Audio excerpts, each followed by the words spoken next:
You set foot on foreign soil. Only this land isn't ruled by any country or government. In this land we celebrate music. In this land we celebrate games. In this land we celebrate those who compose video game music. Welcome to the VGMbassy.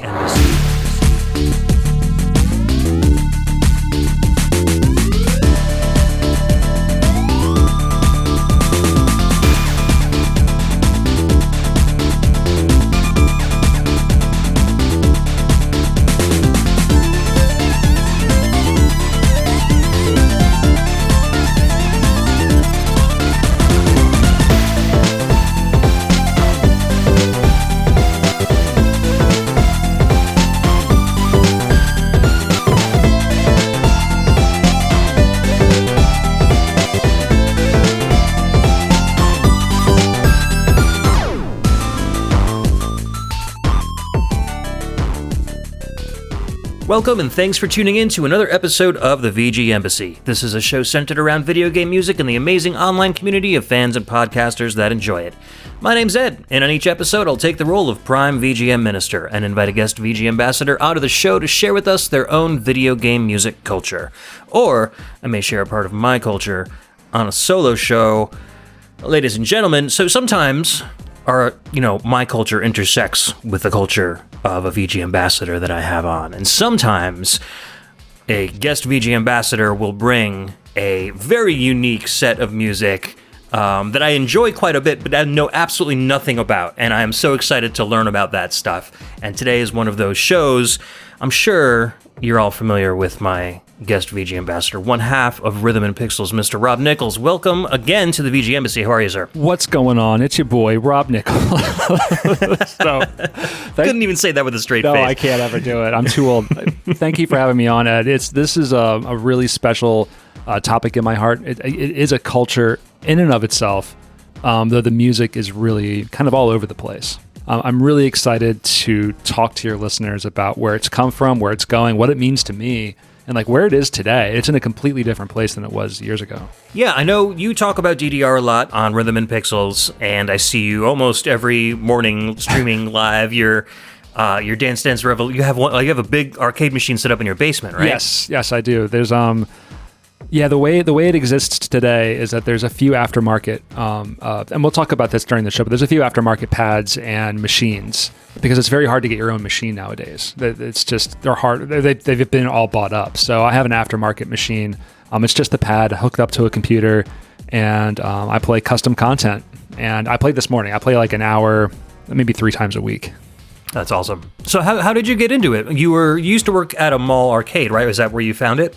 That's okay. So we'll go way back then because I was thinking about this because I saw some pictures of where I used to work. So I used to work at a place called Funscape in Wilmington, Delaware. It is a family entertainment center. I was right out of high school. I guess my last year of high school I was working there. And first off, the place, it was 2 levels of arcades, and it had pinball and redemption, and then just every awesome 90s arcade machine you can think of, they had. Like, I seriously dream about this place. They also had like bumper cars and go-karts, but I didn't care about that. They had Street Fighter 3 Second Impact, Third Strike. They had Street Fighter Alpha 2, Street Fighter Alpha 3. They had a whole row of just fighting games. Wow. They had the giant sit-down Daytona 2 machines. They had San Francisco Rush. They had like 6 of them all linked up. It was just like, it was a dream to work there. I was there for about 4 or 5 years. And this DDR, it was released in Japan in 1998. It didn't really come out to the States until the end of 98, 99. And that was about when I left Funscape. So, and it never really got there. And that place closed down. And arcades pretty much dried up in the early 2000s as we know. Yeah. It kind of like it revitalized arcades for a little bit, especially since arcades were moving away towards like, a fighting game and a platform game, to like, what's a giant spectacle? What's a giant like a event or attraction that you can play on? And DDR is an attraction. You get up there to make a fool of yourself in front of your friends until you realize that this is the greatest video game you'll ever play in your life, and it becomes the only video game you ever play. Yeah, I mean, I could kind of relate to you on that. I mean, at least witnessing my brother get really into Guitar Hero in the same kind of fashion, and then he would go to the arcades and play on the arcade version and just destroy everybody that came up against him because he was playing 24 hours a day at home. Fun. So I can see the appeal. I mean, I was kind of into Guitar Hero and a little bit of the rhythm games, but I never really got into DDR. But I can see the attraction to that. There's a big attraction to it. There's a community because the people who are really into it, they all know each other, right? They're all meeting at the same time. They're all playing together. Especially like back in the day when it first started, like around 99, 2000, and 98.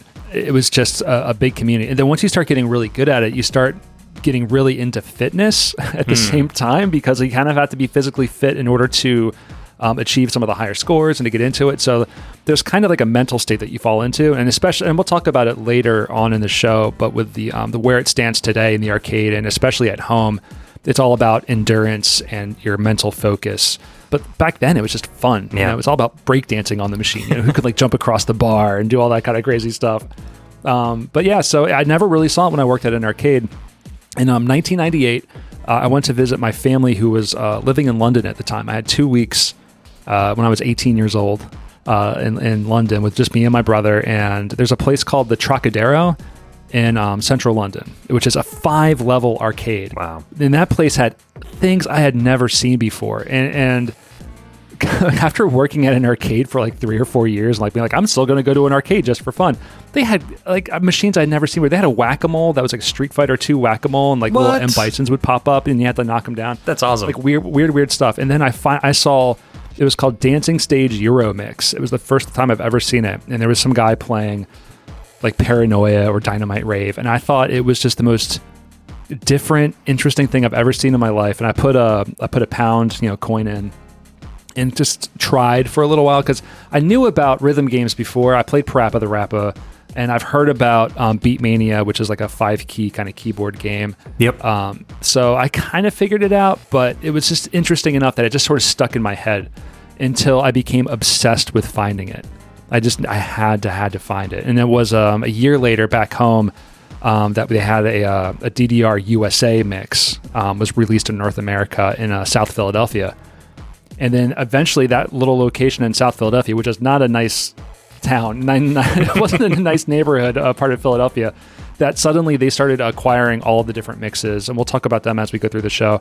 But a huge community of people would meet up there every Tuesday. It was at $10. You could play all day long, all night long. Oh, cool. And it's great. It was like a huge Asian American community and a huge, just a huge amount of people just all gathering around one machine just to play. That's awesome. It was a beautiful time. Yeah, that sounds really cool. I love when a community can gather around a game.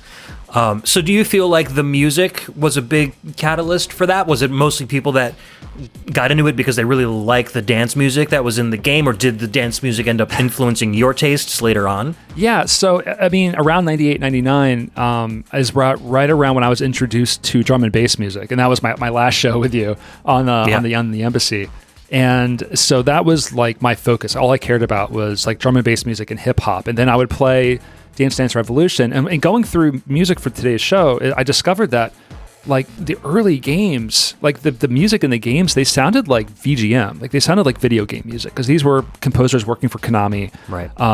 Creating what they thought was going to be dance music for this game. And it eventually evolved into more. And they would also license tracks from other companies. And we'll talk about that later too. But like for what was popular in Japan. So early 2000s and late 90s Japan, it was like VGM and Eurobeat music. And I have to say at the beginning, I don't think I was super into it. I just really liked the style of the game. And I just became obsessed with the timing, and I became obsessed with competition and the friends I made along the way too. Like Purnell, me and Purnell first met at the mall, but like we started hanging out because of this game. Oh, okay, cool. Because we wanted to play this all the time. Oh, so this must have super sentimental value for you then. Yeah, it really does. Like I've been playing this game for more than half my life. Like it's like my wife knows. Like this is just what I do. And I used to be embarrassed about it, but now I just don't care. I just tell anybody. Yeah. Like it's just I don't think it has the stigma that it used to either. I think it's become a little bit more mainstream nowadays. So I'll say that if at my age, even like when I was playing 10 years ago, I was traveling to arcades to play. It's difficult to go to an arcade or any kind of family entertainment center that still has this machine and play this game as an older person, because these are places that cater towards small children birthday parties. Right. and you're going there to like play for like an hour, 2 hours straight. You're bringing like gallons of Gatorade and towels, and you're wearing workout clothes. And there's like kids running around like with pizzas and birthday cake in their faces. And I'm like, and there's a guy with a big rat costume with his arms folded going, buddy, you've been here all day. It's not a great look no matter how you shake it. So you got to go with your own crowd and kind of get over that stigma. But yeah, so it's nice to be playing at home now. Yeah, for sure. All right, so we want to get into our first track, but very, very quickly before we do that, why don't you give us a brief overview on how you play the game, just for people that don't know? Because I know the gameplay styles change a little bit as you go throughout the game, but how about what's at the most basic level, like how do you play DDR? At the most basic level, right, you put your quarter in and you get 3 songs. On each song, once it starts playing, you have 4 arrows, left, right, up, and down, just the 4 cardinal directions. At the top of the screen, it's left, up, down, right, and the arrows move up the screen at a certain speed, at the tempo to the music, and when it hits the top of that little receptor at the top, that's usually landing on a beat. The orange notes are quarter notes, the blue notes are eighth notes, and so forth like that, and you press your foot on the directional pad once it hits the receptor at the top. And the closer you get to the beat, the higher your score is. The more you hit it in succession, you get a higher combo. And then at the end of the game, like there's only like one perfect combo that you can get. You know, you hit every arrow on the exact right time. Yeah. And you play up to 3 songs. Like that's the core of the game. Like you go through a list of songs, you pick the ones you want to play, and you try to get your highest score. And in the background, there's like crazy lights and stuff flashing, you know. Trying to distract you from what your actual job is. So you play that with a friend. There's usually, machine has 2 pads, so there's 8 directions, you know. And you can play doubles. And doubles was more of a thing later on, maybe in like a second mix and third mix as we move forward. And doubles was playing all 8 pads at the same time, which is still a thing. But at home, since a lot of people play at home now, it's not much of a thing because most people can't afford, financially or even the space to have a full doubles set. So there's not a lot of that content's being released nowadays, but right, it's like the size of a twin bed if you get both of them next to each other. Oh, it's enormous. and in the arcade, these pads weigh like 800, 700 to 800 pounds a piece. Yeah. And that's just the pad itself, and these cabinets are massive. So it is a spectacle. It is an attraction. The lights are flashing. It's all about getting on your feet. It's like almost like karaoke, but it's dancing, so it's, but it's not really dancing because you're just stepping. Yeah, but I've seen people turn them into actual dances, like, when you get real into it, so. Yeah, I was into that too back in the day. I wasn't good at it, but I loved it. Loved it. All right, so just imagine all that crazy stuff while the songs are playing today. And let's start off. So we're going to go chronologically. We're going to play at least one track from every single, I guess, canonical DDR, because there's been a ton of Disney mixes, et cetera, et cetera. When I was going through the song list for today, not to cut you off, but I wanted to pick a track from every significant arcade edition, because there's a lot of home versions, but this is music that was released on arcade editions, and for 99% of these songs, this is the music that was created for the game, not licensed through a third party or anything like that. So, cool. So this is created by Konami artists for the Konami dance game. All right, man. So what do you have to lead us off today? All right. So this is for the very first game, Dance Dance Revolution from 1998. This first track is like probably one of the first boss songs. It's called Paranoia 180.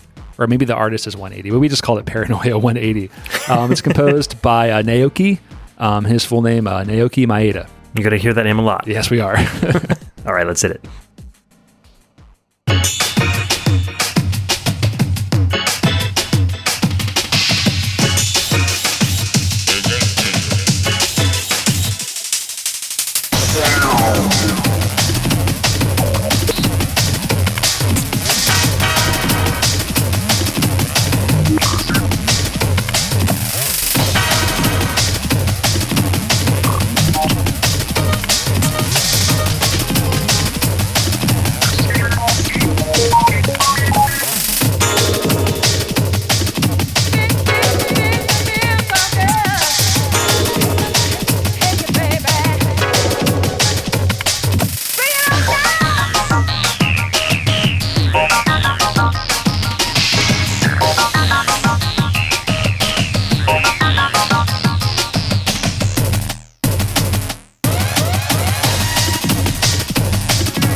All right, we're back. That was Paranoia 180 from Dance Dance Revolution. That was released on the PS1, arcade, and PC starting in 1998. Composed by Naoki Maeda. And as I said to you as the song just started, it sounded like we were picking right up from where we left off on our last drum and bass episode together, because this one's pure drum and bass grooves. I loved it. Yes. So, our next couple tracks are definitely in this vein. At this time, 1998, jungle music, drum and bass music was just coming out of the UK and becoming pretty popular. It hit the US and it hit Japan around the same time, and was pretty popular for about a couple years, and then sort of like kind of tapered off a little bit. So it really hit a couple of songs that have this kind of drum and bass vibe in Dance Dance Revolution for me was like a huge bonus, Yeah, for sure. It's always great when you can play a rhythm game, like especially in my experience with Guitar Hero. I always got better at the songs that I loved listening to. Absolutely, yeah, totally. When this game was moved over to Europe, they called it Dancing Stage. And so that was how I was introduced to it, and I had no idea they were like the same game. Oh, interesting. I was like, why? And they had some different sound, like the soundtrack was a little bit different in Europe. They changed some of the songs around, but Paranoia was kind of a mainstay. It's been a mainstay through the whole series, and it's always got this kind of fast beat, and for the most part, it's got those same kind of vocal samples that run through it. Another reason I picked a lot of the songs for today was just to kind of highlight the different, what we're going to call step rhetoric, which is like kind of the patterns, the stepping patterns, and how it evolved from game to game.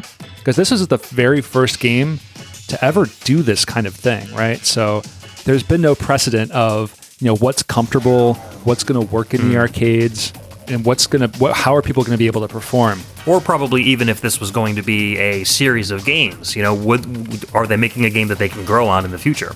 Exactly. And I mean, they did. This thing really took off. And what's interesting is you think about how in America, right, we see these arcade machines and you imagine sweaty teenagers dancing around on it, trying to get attention.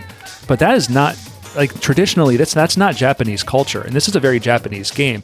So to have an arcade machine where it's all about getting on a stage with flashing lights saying, hey, look at me, it's kind of appealing to more of a niche crowd, right? And then you think about people who are playing for precision and for score.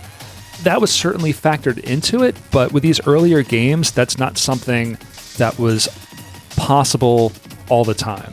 So up until years and years later, we're getting to the fifth game, all of these games ran at 30 frames per second. Which is on a CRT, it's pretty ugly. At the time, I just didn't know the difference, obviously. But once it changed, I was like, oh, wow, that's something else. It looks so smooth once it went to 60 frames per second. But if you're playing a rhythm game where timing within the milliseconds is really, really important for every beat, it is so hard to get the exact same perfect beat every single time. It's almost going to float from note to note. So it's almost like a roulette wheel for getting a perfect or a great every time you step on the beat. Another thing is that these machines were designed to be in public places, right? So the pads themselves, it's a panel that sits on top of these, what they call L brackets, and underneath the L bracket is a sensor. And essentially it's an on-off switch inside of it with a big, hard plastic kind of rubber shell on top of it. When you push the panel down, it's going to push the L brackets down, and then hit the sensors until it switches on. These things were designed to be super tough, right? So you had to stomp pretty hard or step pretty hard in order to trigger these things.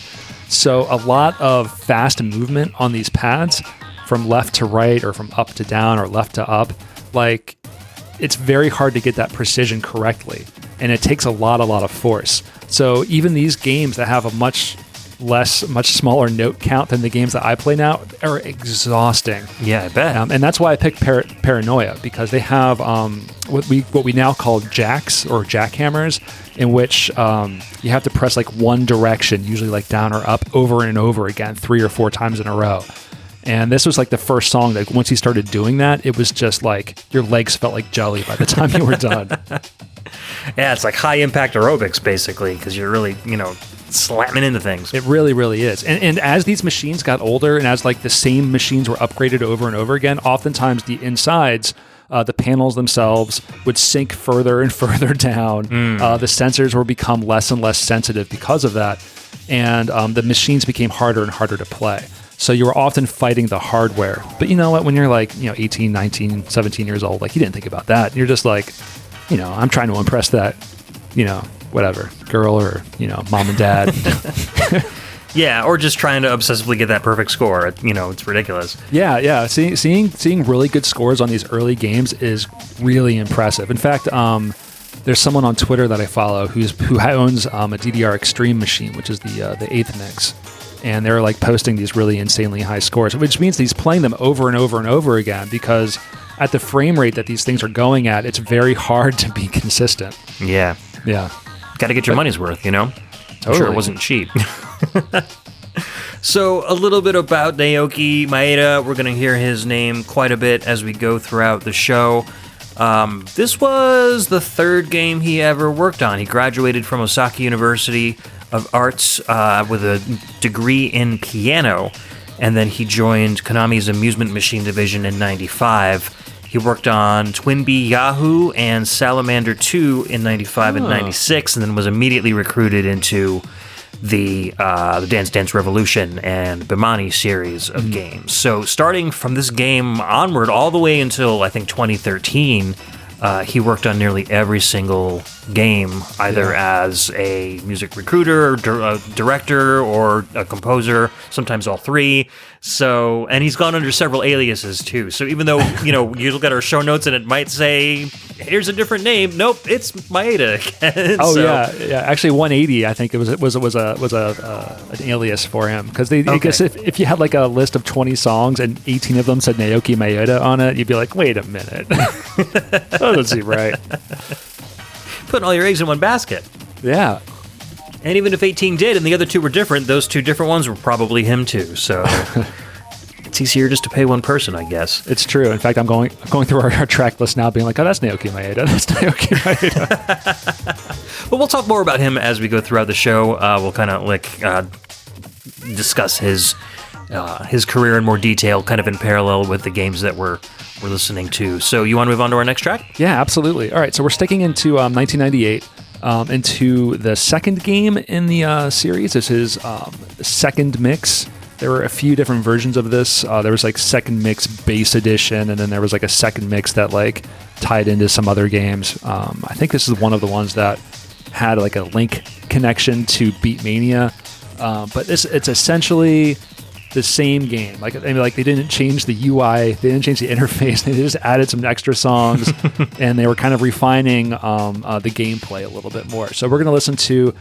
SP Trip Machine Jungle Mix from DDR Second Mix in the arcade, and it is composed by DE-SIRE, which is Naoki Maeda. Who'd have thought? Oh yeah. All right, be right back.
You're listening to SP Trip Machine Jungle Mix from DDR Second Mix, again released on the arcade, the Dreamcast, and the PS1.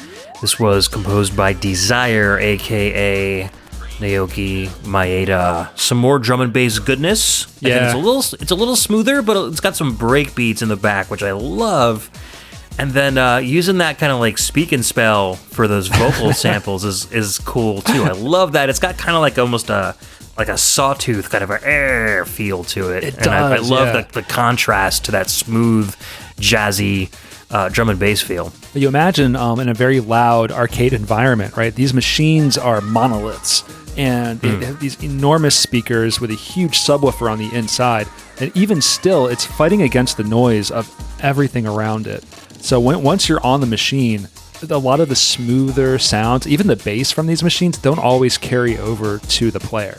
But those punchy sounds, like the speak and spell sound that you were talking about, and some of like the kind of cool like stinger hits of vocals and Paranoia, they come through really, really well. So the people who remember playing these games, remember these songs, remember it from those little bits because oftentimes. Sometimes these machines weren't turned up very loud because the people who owned the arcades were exhausted of hearing it all day long, so they would turn them down. Players would go to play the game, and all you could hear are just probably just the vocal samples from these songs. Yeah, that reminds me of the old Street Fighter 2 machines where all you'd be able to hear are the cymbal crashes. You just get those high tinny sounds pushed through, but everything else is drowned out. So absolutely. So I've never seen a second mix in the wild. I don't know if any are still around or have been upgraded. We'll talk about that when we get to the third mix era. I picked this song because Trip Machine is one of those songs where they really wanted to introduce what we call crossovers, where when you're standing on the pad, your left foot is on the left arrow, your right foot's on the right arrow. And as the arrows move up, you realize what it's doing is it's directing you across the pad, whether you're going to face left or face right. But the idea with a crossover is that you're going to bring your foot over the center of the pad from left to right. So your right foot's going to hit left, and then it's going to hit right in a row. So it's kind of like you're kind of twisting your body around. interesting. And Trip Machine was one of the first games, the first songs to kind of abuse that. And then in future iterations and remixes of the song, they really abuse that, to the point where you're doing a lateral from maybe using the down arrow, and then it kind of transfers into a lateral using the up arrow. And so they call them laterals, or what we call Scoobies. That's what we ended up calling it, because if you do them fast enough in succession, it looks like you're doing a weird Scooby, like when they're running away from a ghost. Oh, yeah. And they still call them that. I mean, to this day, they're like, oh, where's the Scoobies? And that's when it started. So I really wanted to pick this one. That's interesting. I find it cool when they find ways to force you into doing dance moves. Yeah. I've been playing this game on the Quest 2 in VR called Synth Riders. You're basically floating on this platform, and there are these orbs that come towards. It's kind of similar to what's that game? Beat Saber? Beat Saber, yeah. You got the lightsabers and you're slashing these boxes, but instead of doing the slashing motions, you're moving your hands to where these orbs are, and they come at you more fast and furious than in Beat Saber. But between that and they give you walls that you have to dodge with your head and the VR helmet. So by the time you realize where your arms are going, and then it's forcing your head in a different direction, and then doing it the opposite way, you're like, oh, I'm doing some cool dance moves here, and you're being kind of forced into it. So that's kind of how it is in DDR as well sometimes. Yeah, it really is. Where most of these songs, they're intended to alternate your feet for each note. And if you're alternating your feet for each note, it's going to force you into different directions on the pad, or it's going to force you to use the same foot into different areas. And it wasn't until some of the songs in this mix, and really into third and fourth mix, that they started to actually write the step charts in a way that was a little bit more clear about how you were supposed to move across the pad. I would say that when the game diverged, in the mid-2000s, to some of the American-style versions of this game that we'll talk about later, they still do that in modern Dance Dance Revolution games from 2020 and 2018 or whatever, where the steps don't always kind of feel like they're flowing in the right direction, but because of that, it's difficult. So how do you define difficulty? is a big kind of conversation / argument that people have with DDR still to this day. Like, how do you define difficulty? Is it difficult because it's hard to get a good score because it doesn't make any sense? Yeah. Is it difficult because you're going to be exhausted at the end, or is it difficult just because it's fast?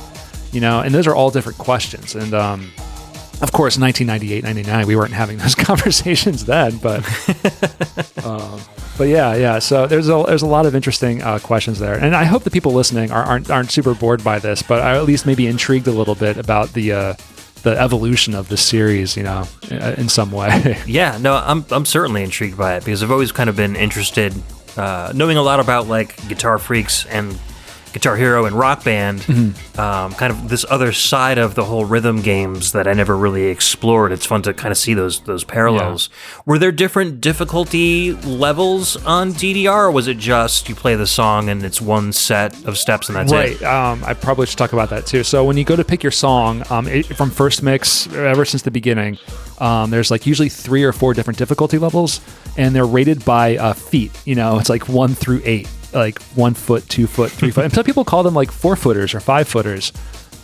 which is kind of an old school way of looking at it, but we still call it that, even though it's changed completely. And they started calling it, like extravaganza or catastrophic, or like weird. They had like weird names for every single step pattern. But but again, like the farther along you go, the more notes you would add to the chart, to the song. Okay. And not always necessarily did that mean that those notes were going to actually go to the instruments and the music, and that was always been my gripe with the game.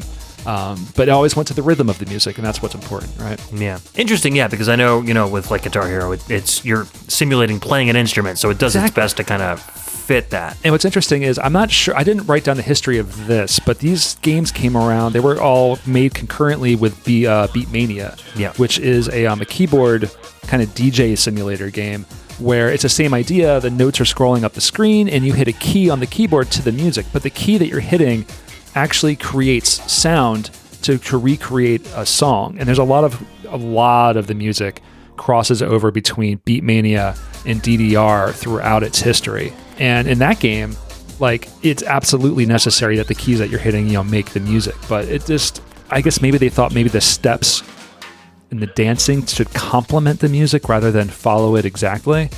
But again, that's just how the game evolved. You know, no one's done this before. It'd be fun to hear like a developer's commentary, like as the song plays, like, hey, this is why we decided to put this kind of sequence in here. Yeah. And, you know, what they were thinking of. Or it was just like, hey, we just wanted to make it as hard as possible. Yeah, it's true. Because people wanted more difficulty. Absolutely. I should also say that the Trip Machine, the original Trip Machine, I think was the first song to have triplet notes in it. Before that, it was all, you think about dance music being 4x4, you know, it's all quarter notes, eighth notes. It's one of the first songs to actually have notes that didn't fall onto that 4x4 grid, and it started going on to triplets. Oh, okay. And it kind of stayed that way for a long time. They didn't really introduce like full-on triplets until much, much later. This must have thrown people for a loop the first time they saw them flying up the screen. Yeah. I'm also going to be speaking in like rhythmic, like musical notation later on a lot in the show. Looking forward to it. But speaking of later on in the show, why don't we move on to our third track? What do we got for us, sir? Okay. So, I mean, that's 2 games in 98. Now we're into 1999. This is a big change. This is, we're going to jump right into third mix. So they had second mix club version. They had second mix substream club version part 2. They just added more songs to it. And then this is also when they introduced solo stage mixes, which was kind of like half a machine with just one pad and one screen. And you can still see those. You can still find those around. A lot of people own those privately as well. But third mix was a big update to the game, right? So we're gonna hear the big bad boy of DDR, Dynamite Rave, composed by Naoki Maeda, and lyrics by Terry and Argy, also known as Argy Fine Martin, and it's Terry Paula, I think. So here we go.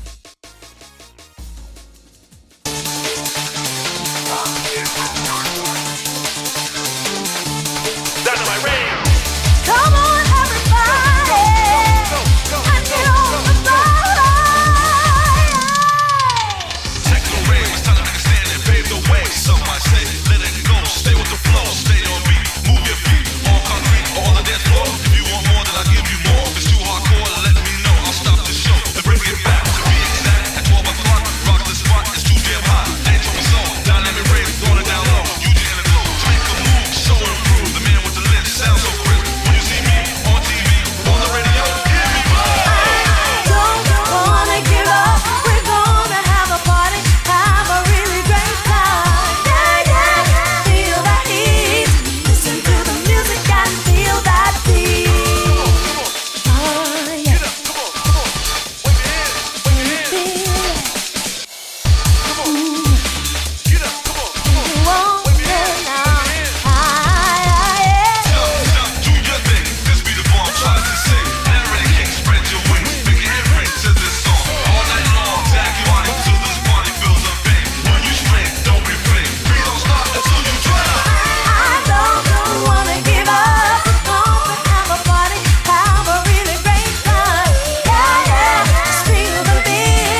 All right, that was Dynamite Rave, an OG classic from DDR, third mix.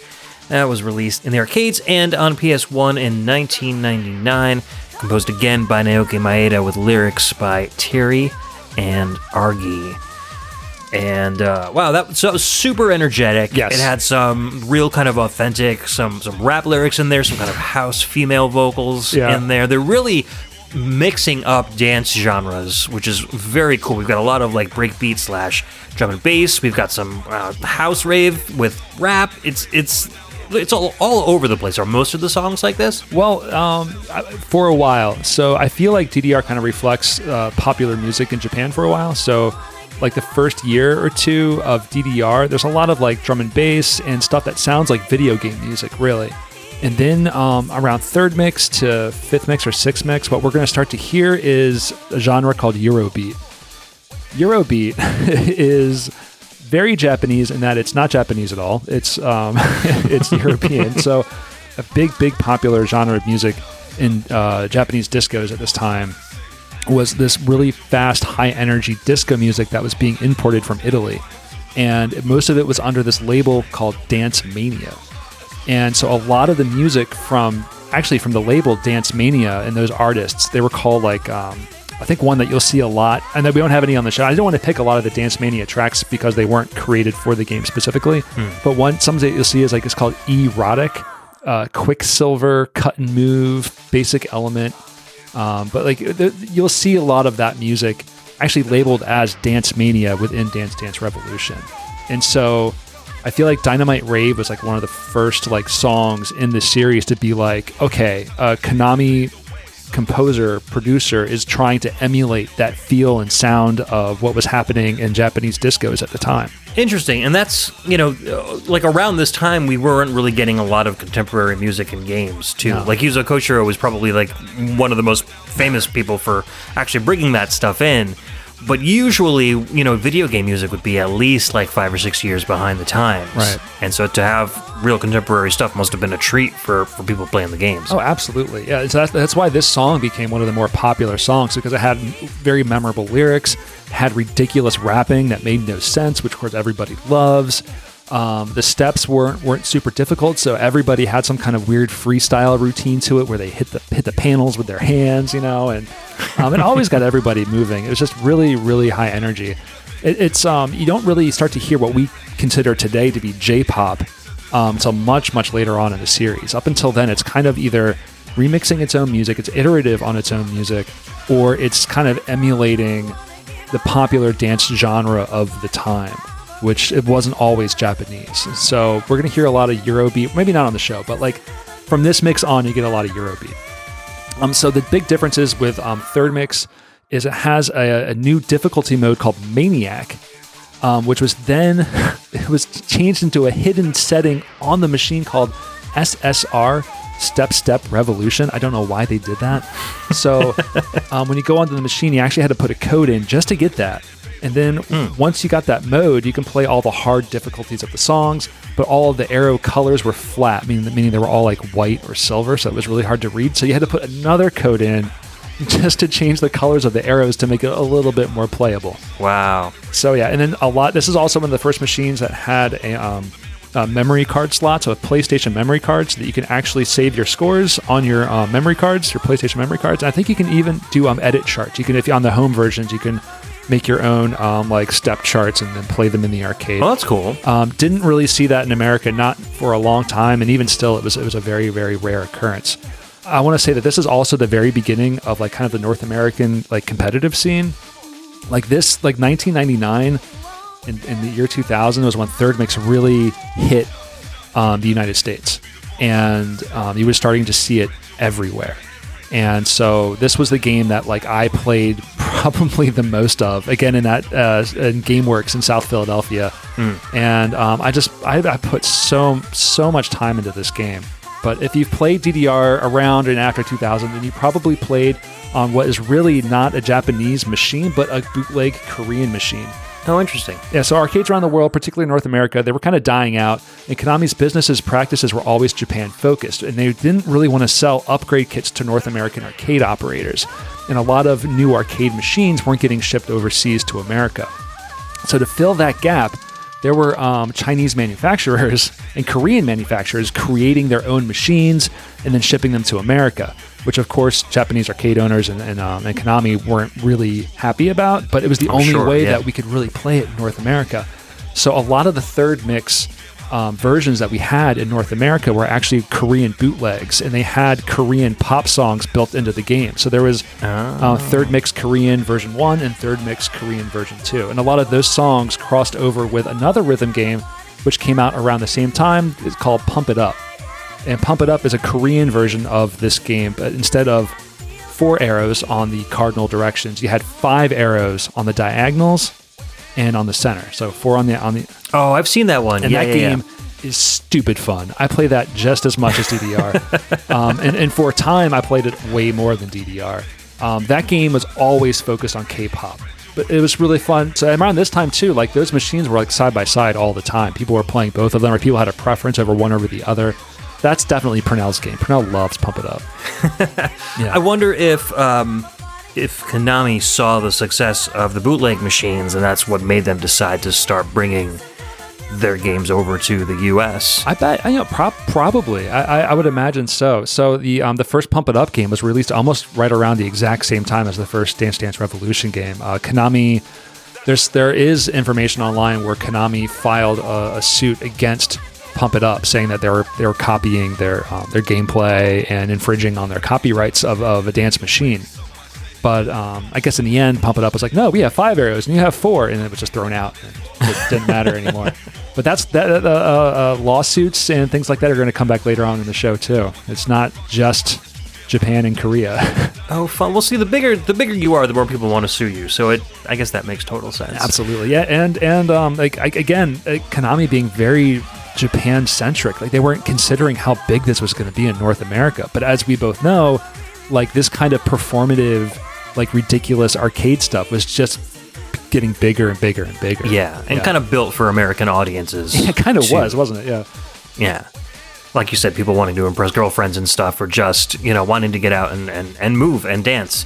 And, a lot of the younger kids would see probably older kids at raves and stuff and doing all these dance moves. They're like, well, look, here's an opportunity for me to kind of do that and not look goofy, dancing in the middle of the parking lot or something. Like, putting a purpose behind it.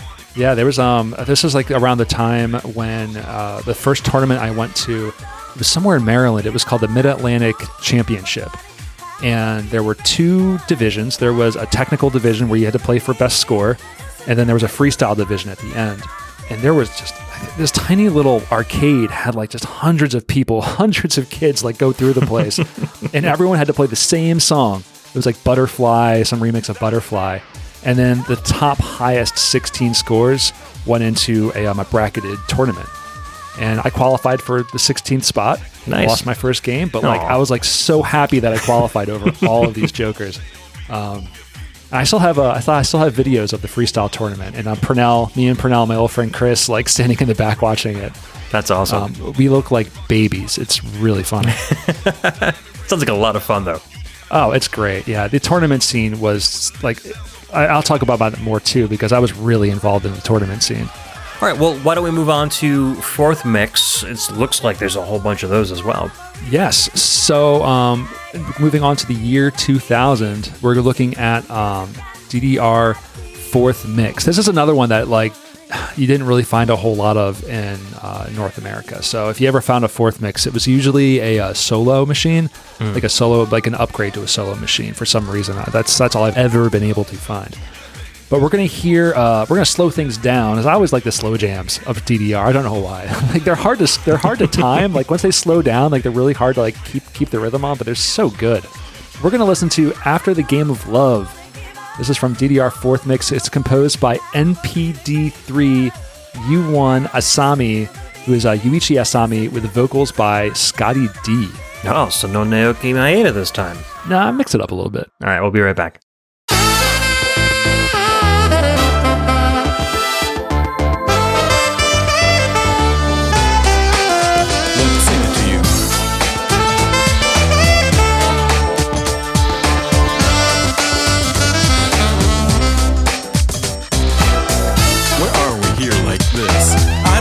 Too many drinks and a kiss. Male and female, what is there to do? That's right,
right, dancers, that was After the Game of Love, song about what you do after coitus. That was from DDR 4th Mix, released in the arcade and the PlayStation in 2000, composed by NPD3, U1 Asami, otherwise known as Yuichi Asami, with vocals by Scotty D.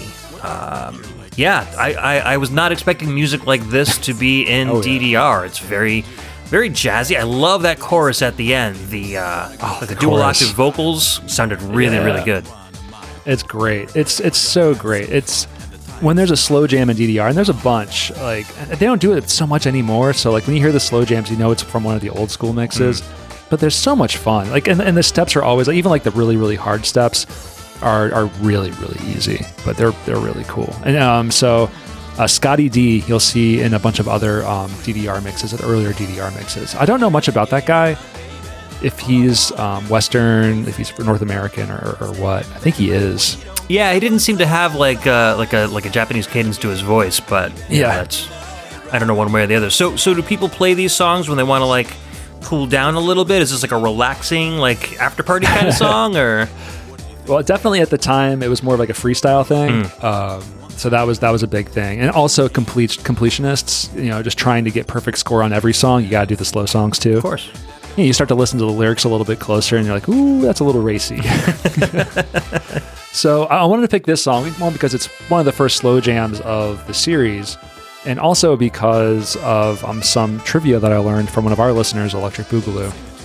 Probably one of your listeners too. Oh yeah. So he found that the song is actually a vocal version of another song that was used in the Konami game NBA Power Dunkers 3. Really? Which in North America was called NBA In the Zone 98. Also composed by the same artist, Yuichi Asami.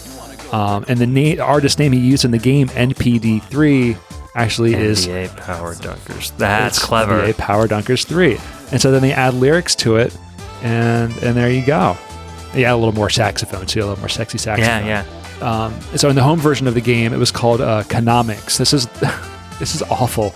It was right around 2000, 2001. I think it was 2001 when the home version finally came out in North America for the PlayStation, and it was just not great. But this song was included, but they took the lyrics out just to be safe. Oh, okay. A little too risque there.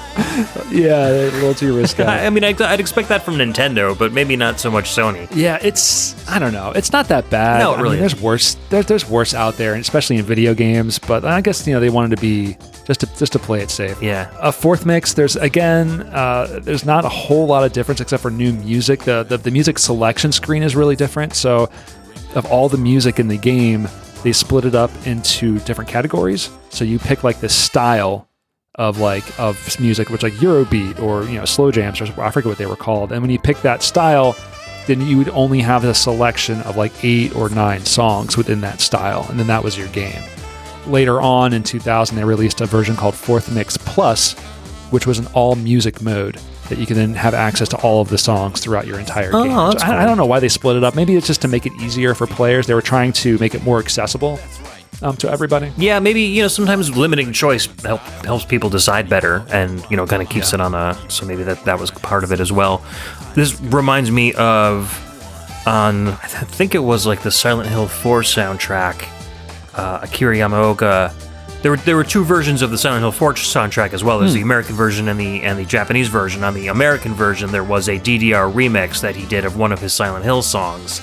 So this is kind of almost a very similar thing. Instead of NBA Power Dunkers, it was Silent Hill. But so I guess they kind of traded those back and forth a little bit, doing remixes of their other compositions. Yeah. I remember seeing that. I think it was on Supernova, and we'll get to that mix later. But yeah, seeing Akira Yamaoka's Silent Hill music in DDR was pretty mind-blowing at the time. Getting back to the hardware has not changed, right? So these machines, unless they were making new ones, these are all upgrades and add-ons to the original machines. So it's still the same 4:3 aspect ratio screen, the same hardware running in the background at 30 frames per second, the same panel on the front of the screen, which is just left, right, and a button in the middle for start. So I think I remember hearing that it was basically very similar to PlayStation hardware, and that's why they were so many of them were just ported to the PlayStation, because the boards they were running had like basically the same chipset.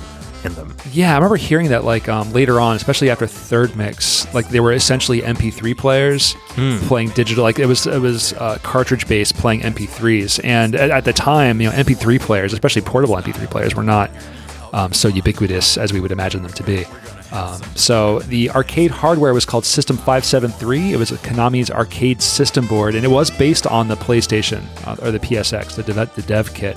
And it was primarily used for all of their Bemani games, which was Beatmania, Guitar Freaks, which was predates Guitar Hero, which played just like Beatmania, except it was a guitar with 3 buttons on it and a strummer.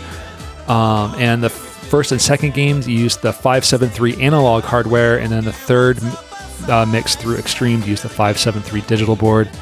They call it the 573 because you can read the number, the kanji or whatever, the number in different names in Japanese, and with the possibility of Konami. Clever. So 573 translates to Konami.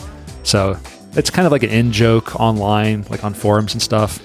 It's the 573 is the Konami number. So. But like no one really cares. My brother started on Guitar Freaks way back in the day, and I remember modding our original PlayStation and then importing a couple of those really old Guitar Freaks controllers, and we had a blast. And there was a lot of really cool music, and I had no idea about DDR or Beatmania or anything at that time. We thought it was just that game and that alone. So that when Guitar Hero came out, he already came out swinging because he already knew all the fingering and the timing. So that's why he just kind of leapt above most of the people and his friends. He would just run circles around him. So they're still making Guitar Freaks games. They're called Guitaradora now. Yes, for some reason. But Drum Mania, which is like the drumming version of the game, is still called Drum Mania. So, but this is around the time when Purnell was getting super into Guitar Freaks, and that really, I feel like the music of Guitar Freaks was like really like hyper Japanese pop kind of guitar sound, like heavy grating guitar sounds, and it really influenced his taste in music forever. Yeah, that's cool. Yeah, it's funny because my brother was always a metalhead, so I can see why he kind of glommed onto that stuff as well. All right, so you want to move on to fifth mix? Yeah. So okay, a year later, so they're not longer, but it's definitely some time in between the mixes of these games. 2001 is when fifth mix was released. This is a big update to the game, and we're going to listen to a song called Dive. It was from DDR fifth mix in the arcade, composed by B4U, which is kind of their own in-house like J-pop band. So this is like when J-pop was like finally coming into the game, like what we recognize as J-pop music. B4U is composed of Ryu Kosaka, Noria Shirashi, Yoma Komatsu, and Shayuna Mayahara, with production by Naoki Maeda. Who would have thunk? All right, we'll be right back.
All right, that was Dive from DDR 5th Mix, released again on the arcade PS1 in 2001, composed by B4U, made up of Ryo Kosaka, Noria Shirashi, Yoma Komatsu, Shayuna Mayara and Naoki Maeda. And I was looking up some notes, and so Naoki Maeda actually formed this group. And it was in 2001, and the members were the 4 winners of the Dance Dance Revolution 5th Mix Artist Audition in 2001. I know that. And he was the main producer for the first 3 albums the band released, and on Ryo Kosaka's first album called Begin. And then in 2002, Naoki created a band called Terra with one of the other artists. So he evidently got pretty involved in their stuff, which is pretty cool. So is this like an idol band? Like, is it like 4 like women? Yes, yeah, idol band, absolutely. Yeah. So Naoki Maeda is basically doing all the music, and then they're singing and dancing. Yeah. And I didn't know that he also produced or created a Terra, because Terra has a lot of music later on in the series as well. Oh, okay. Yeah. That makes a lot of sense. Just one more pseudonym. That's crazy. Yeah, they all have. I know, he's got to have more. I don't know how it all works out. 5th Mix was like when things were getting serious. So, like I talked about up to this point, the game was running in 30 frames per second. Getting high scores on the machine were possible, but it was almost like random. It was like a random number generator every time you stepped. Konami knew they were creating a game that, you play for score, but really it was just for fun, just performing and having a silly time. But at this point, they've realized that the players were becoming more serious about the game, and they wanted to play for score, and they wanted it to be more accurate with the steps. So this is the first game that actually ran at 60 frames per second. They revamped the entire user interface to be a lot more clean. It was way more professional looking. And I picked Dive because it was a much more professional sounding song for the series. And as like a bunch of kids who were playing what they thought was a very Japanese like rhythm game, there wasn't a lot of Japanese music or music with Japanese lyrics. So this was like the first one with like Japanese lyrics, and we were all like, oh dang, this is pop music. This is cool. But still, it was pop music created for DDR, Do you know anything about the other B4U albums that came out? Were they also included on DDR stuff, or? There are more B4U songs throughout the series. I mean, other than what I've researched for the show, it's a hard time running through my catalog brain to figure that out, to be honest with you. My guess is they probably had, 1 or 2 songs for each of their subsequent albums on DDR, and then the rest were, CD-only releases or released for radio or something. I'll say I have a memory of listening to the albums back in the day and really enjoying them. So if any of our listeners want to come out and like check them out, like they're fun. They're a lot of fun. Yeah. No, it sounds like great stuff. I mean, it's like you said, very professionally done. The vocals are high energy. The song just keeps banging along. Yeah. And it's catchy. I mean, I didn't understand a single word, but I can still kind of hear it in my brain, and I'm singing along with it. So yeah, I don't know the lyrics. I just know the chorus. Dive into the night, and you just keep going. So a lot of the music, there's a lot of music in 5th Mix. 5th Mix was like the first game where it was like we were just going to jam pack this game full of music from earlier games, remixes from earlier games. A big thing in 5th Mix was speed, like the sped up versions of the songs. So Eurobeat was getting faster and faster and faster, and so that was kind of like what they were like adapting to the game, and it worked out because the faster music meant more difficult steps, more difficult gameplay.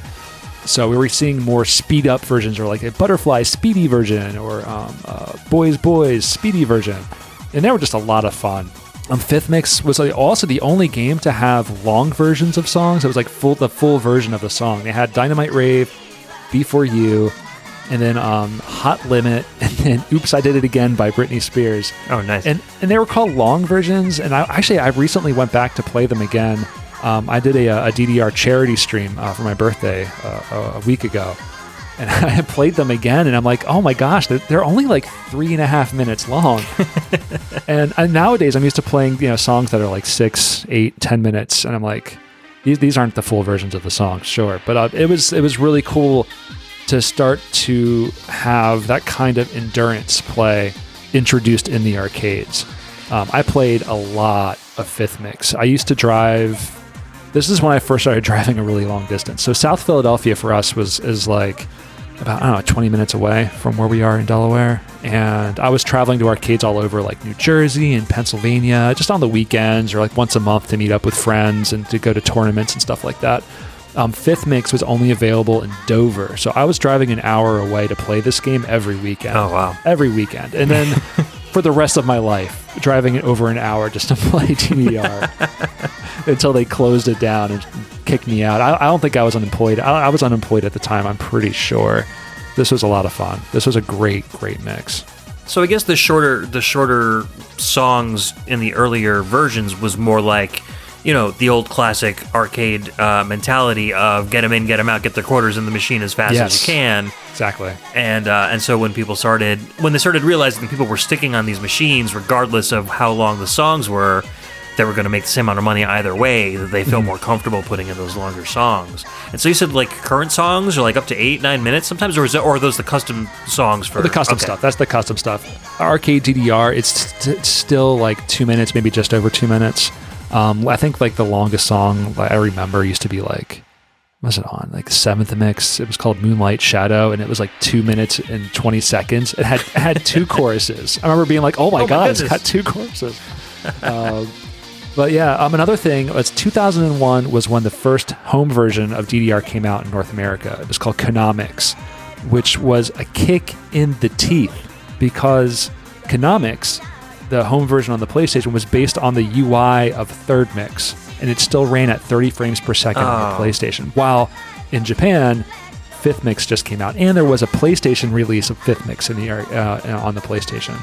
So you better believe we were getting those bootlegs. We were all over the internet looking for these things. That's crazy. Which one was it?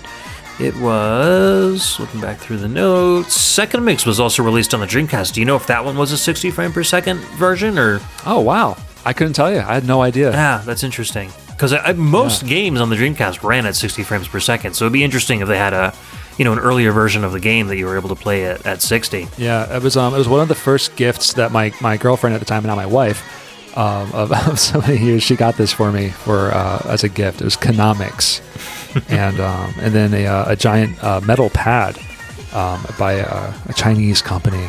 I played on it so much that it's destroyed. Like I played it to death. It's just very well loved. It was a lot. It was great. It was great. The home versions we had like these non-stop modes where you could just play every song in a row on a loop until you failed. And so I would just do that for like an hour. Oh God, like survivor mode. That's awesome. Yeah, survivor mode. Yeah, it was a lot of fun. It was a whole lot of fun. Awesome. All right, so we got a ton more music to get through. Oh yeah. Let's move on to our next mix. What do we got next, sir? Okay, so we're sticking in 2001. We are now into DDR 6th Mix. Now they're starting to give them different names along with the mix numbers. This is 6th Mix DDR Max. And we're going to hear the ubiquitous Max 300 from DDR Max 6th Mix, composed by Omega Symbol, also known as Naoki Maeda. Shocker. All right, I'll be right back.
Oh man, you can't have a Konami soundtrack without those orchestra hits. That was Max 300 from DDR Max 6 Mix, released on the arcade and PS2, composed by Omega, aka Naoki Maeda.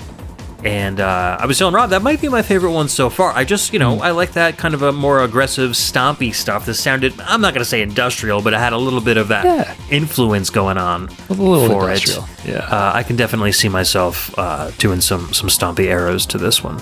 Yeah, this is a fan favorite. It's still a fan favorite. It's just one of those songs that everybody knows. No matter what style, what version of the game that you grew up with, or like this was like the song you heard in the arcade, and you knew that someone knew what they were doing if they were playing this song.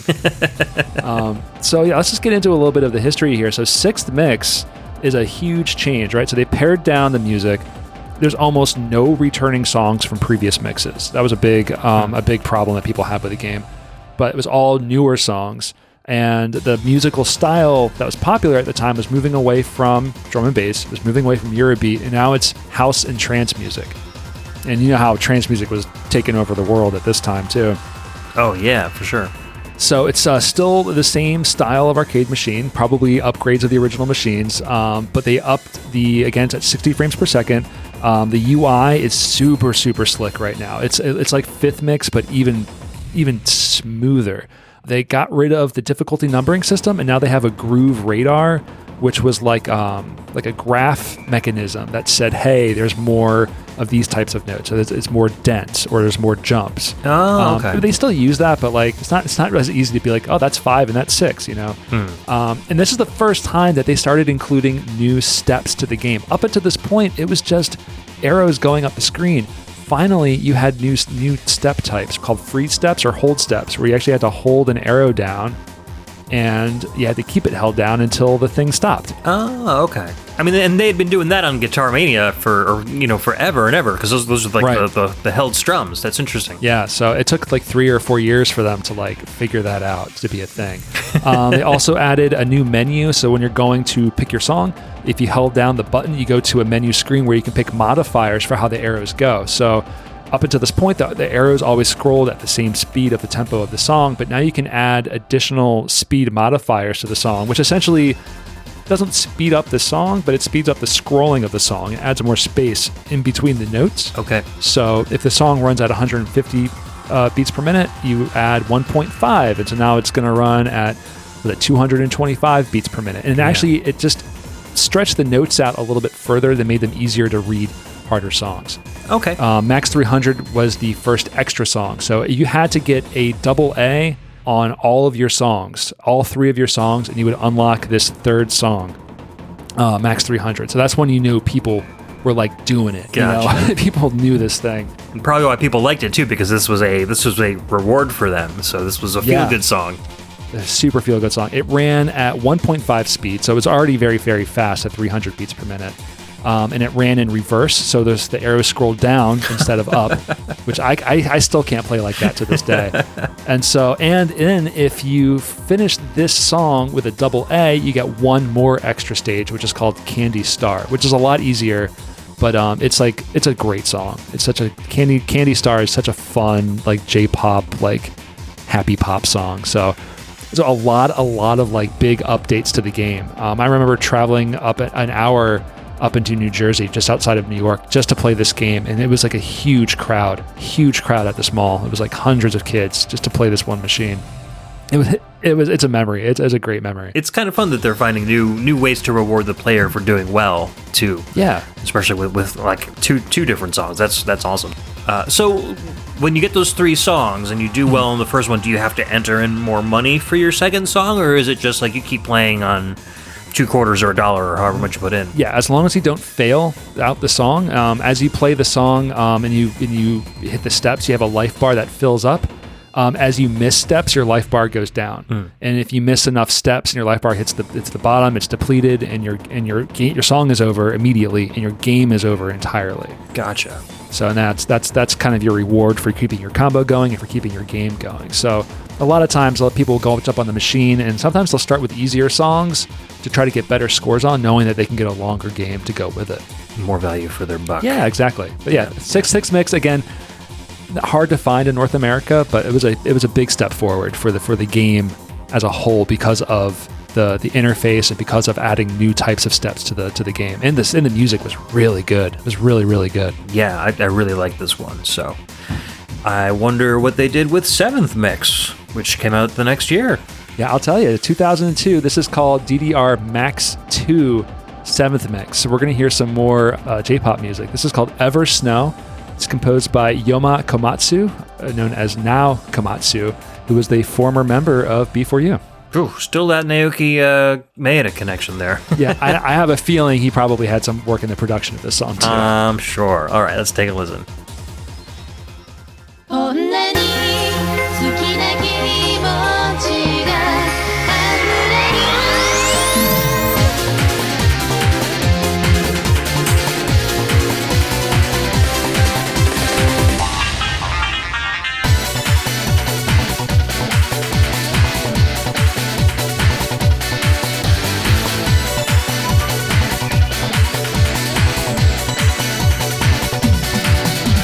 悲しいほどそばにいたくてでも君の背中が澄んでゆくよどこへ向かうの唇に愛しさを感じるたびに信じてた君がいること儚く舞い散る雪を見ていた最後の景色は白く切なくて凍えた指先にどうぞ君に届かない二人の足跡どこらに消えてく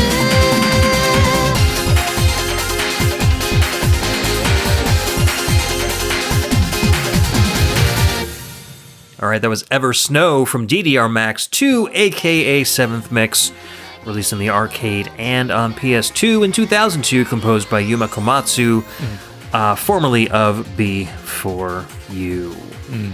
Yeah, I got total anime ending song vibes from this. We were Yeah, right. we were talking about I was imparting my knowledge on Attack on Titan, where we've there's like horrible episodes of people dying and like neighborhoods and total disarray and Titans eating people, and then the end of the episode will show up and you get a song like this and everything's like bright and beautiful and lovely soaring female vocals, and it just takes you right out of everything. But alone on a standalone kind of thing like this, I really do like this song because it's got danceability, but it's also got a lot of emotion and a lot of drama to it as well, which I think J-pop is like really famous for. Yeah, it's really anime. This is probably the most anime song of the episode, I'm telling you. It's pretty amazing.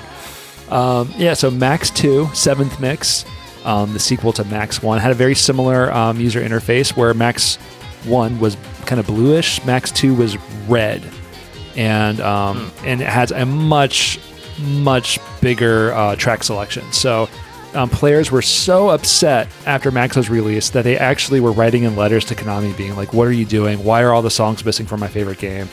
And so Konami went out and polled all of the players in Japan to pick their favorite songs from the past to put them into the new game. And so that was kind of cool. They listened to them and they put them all into the new game. And so 7th Mix was like, I played this one a lot too, because this was in a lot of arcades near me. And it has a lot of music in it. They kept a lot of the stuff from Max 1, so there's an extra stage where instead of Max 300, now there's a remix of that called Max Unlimited. They brought back the difficulty number, so they kept the groove radar thing that we talked about with the graph, but now they added the numbers back to the song, so it's a little bit easier to choose your songs. And now Max 300 and Max Unlimited are choosable, and they're the first level 10 songs of the game. Oh, wow. Now, for me, what was most interesting was they started this thing called non-stop courses, or Oni mode. They were used for the rankings on the games themselves. So it was like a course of 4 or 5 songs, usually within some kind of theme. And they had a life bar system called Life 4. So that meant that anytime you broke combo, which meant like anything lower than a great, if it was a miss or decent, I forget what they called them back then. As long as your combo broke, you lost a life bar, and you only had 4 life bars throughout the game. If you completed a song, you gain a life bar, but up until that point, like you just had 4 life bars, and that was it. and then your game was over. So Oh, some of okay. the courses were pretty long. So like if you knew how to play the game well, you could have the machine for about like 8 minutes just yourself. And so you can kind of be that jerk that was doing that. And they're probably still making more money off you for that. Yeah, absolutely. So, what you said was interesting because now people are upset because their favorite songs aren't in the game. When on the game before this, you were telling me that they were upset that the songs were repeating too much. So, that seems like a very internet thing. Like, you know, know. we want more new songs. Okay, we'll give you more new songs. Oh, wait, where are my old songs? Exactly. So now Konami's like, okay, we'll give you lots of new songs, but also keep the old songs. So they just end up with a game with a ton of music in it. Yeah, and then that's what people expect now, right? Like you expect a music game with all of the music from the previous versions. At this point now, there's also another Beatmania game called Poppin' Music, which Purnell's obsessed with, which is instead of the 5 keys of Beatmania, it's like 9 giant buttons. And there's like 30 of those mixes at this point, and every new mix has like every song leading up to it within it. And it's so overwhelming to pick music in that game. But yeah, that's what they did with that one. But some of the mix is great. I'm looking forward to getting into the next track, if you don't mind. Absolutely, let's hit it. All right, so we're sticking in 2002. This is 8th mix, DDR Extreme. This was the one that like really stuck in arcades for a long time and that everyone knows and loves. We're going to listen to the track 1998 from Dance Dance Revolution Extreme, composed by Naoki Maeda.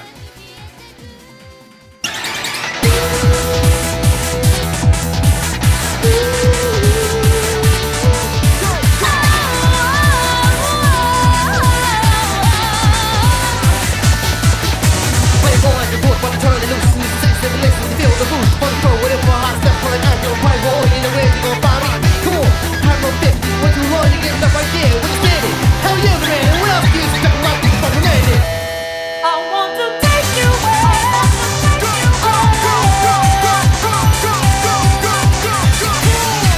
we can party from dusk till dawn. I know you feel music makes you high. Music has the power. Are you wet? It's heat from the dim, it's body sweat. I can get hit, sunset, yes, good X.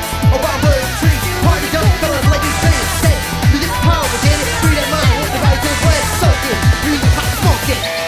You got to free your mind and dance. Work that body. Come on, get down. Oh, go with me.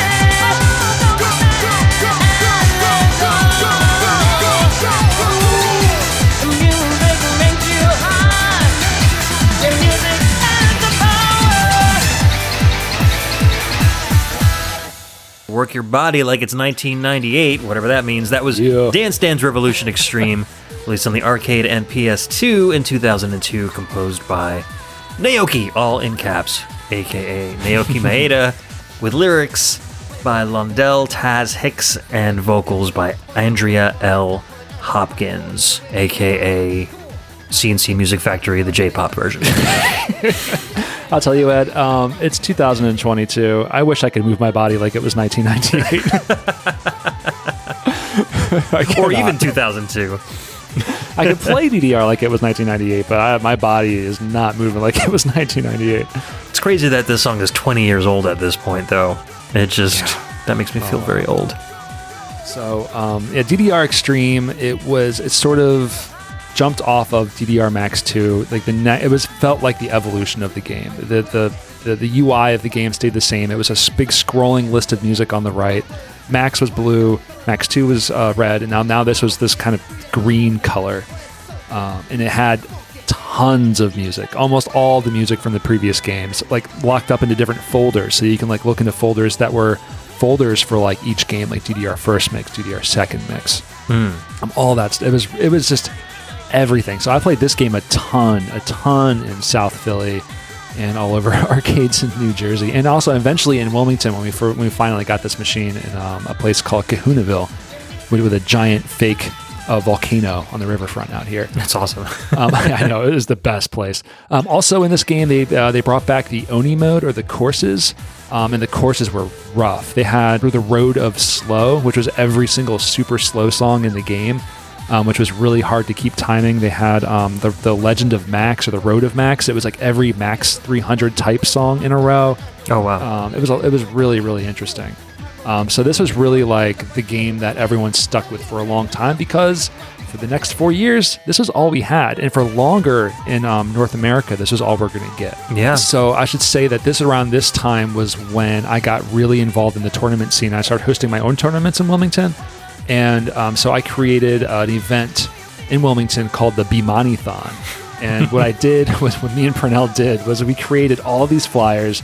And my idea was to make a giant regional tournament on the East Coast. So we drove to as many arcades as we could, leaving flyers saying that if you're at this arcade on this day, you could qualify for a position in the main tournament in Delaware. And so then we would go back to those arcades on those days, and people would show up, and then they would qualify, and we would take their scores, because this is all pre-internet. We're mostly pre-internet. And then they would come on the day in Delaware, and we would have the machine all set up. I talked to the arcade owners, and we'd be like, all right, so we'll just take the machine for the whole day.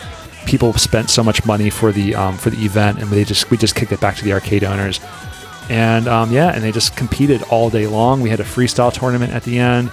We had people who were building their own arcade pads. People built their own rhythm, like Bimani, like controllers. And so we had games all over the arcade. People just showed up and played all day long. That's awesome. And so I did 2 of those.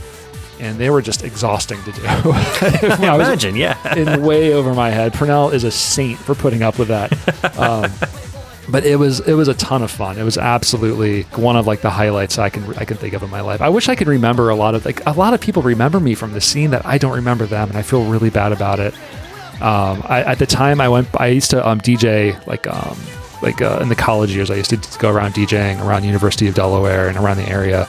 My name was DJ Zero. Xero, and so I used that kind of pseudonym in the DDR scene on the internet. That there was a forum called DDR Freak, and that's where everyone would talk about the game, and that's where we would coordinate meetups all across the country. It was mainly California, but there was a huge East Coast and Mid-Atlantic scene that we were all meeting up on, and everyone just knew me as DJ Zero, and like people were traveling from all over to meet me at my house.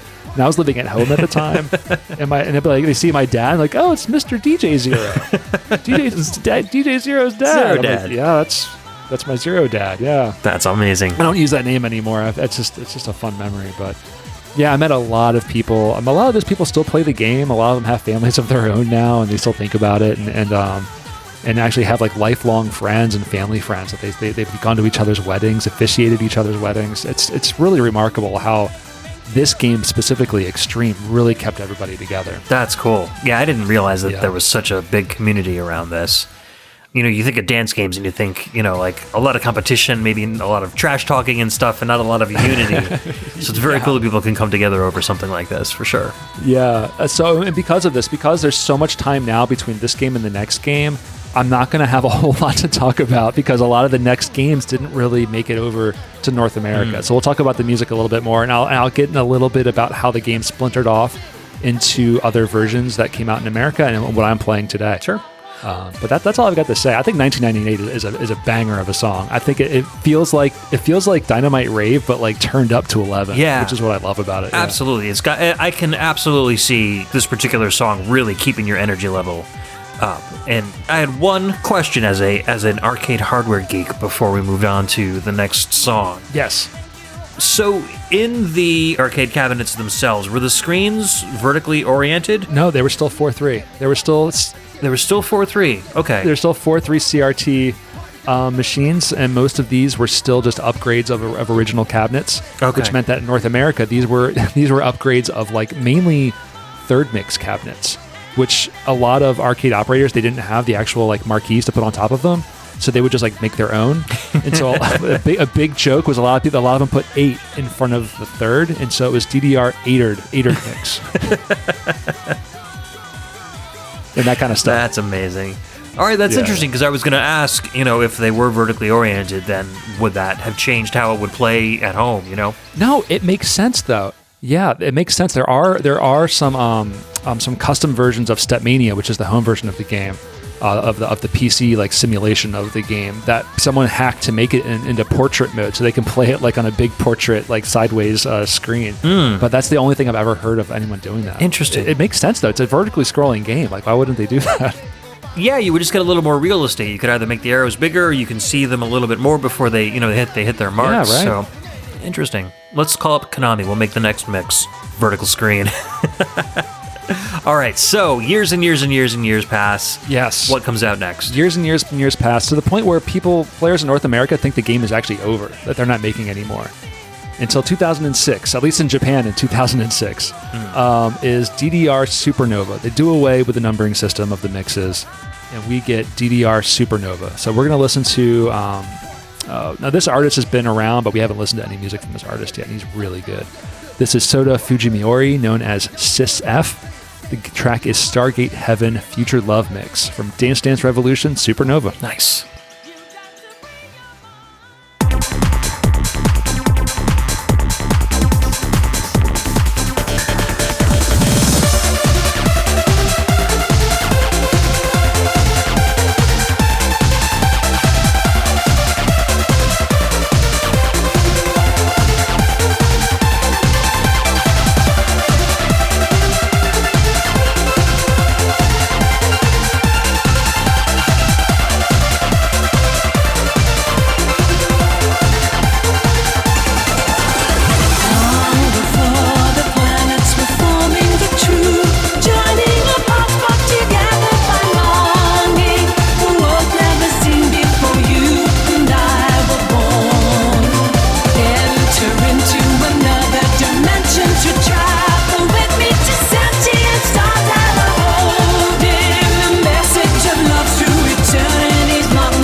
Welcome back. That was Stargate Heaven Future Love Mix from Dance Dance Revolution Supernova, released in the arcade and PS2 in 2006, composed by SYSFH, aka Sota Fujimori, with Donna Burke on lyrics.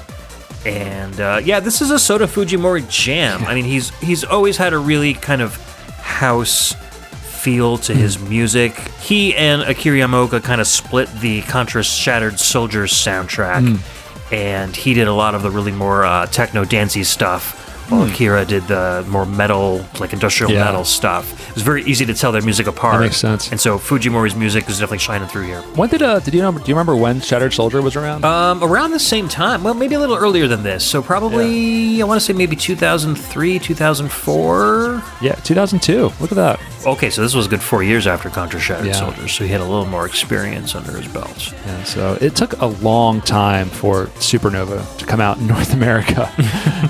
So long that a lot of people thought that DDR Extreme was actually the last game in the series. But actually, this game, the song selection screen was very similar to Extreme.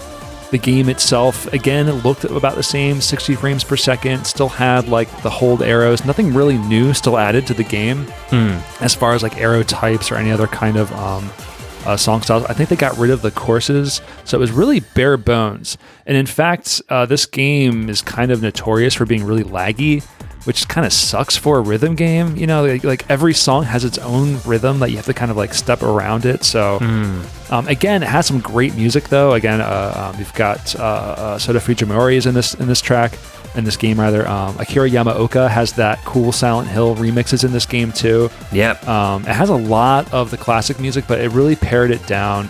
Wasn't as much as I wanted. And this was like kind of really the last game that you could really find, at least around me, probably until 2016, 2018, when DDR Ace came out. So this is when I played this game to death, and I was done with Dance Dance Revolution. And I moved over to playing Pump It Up.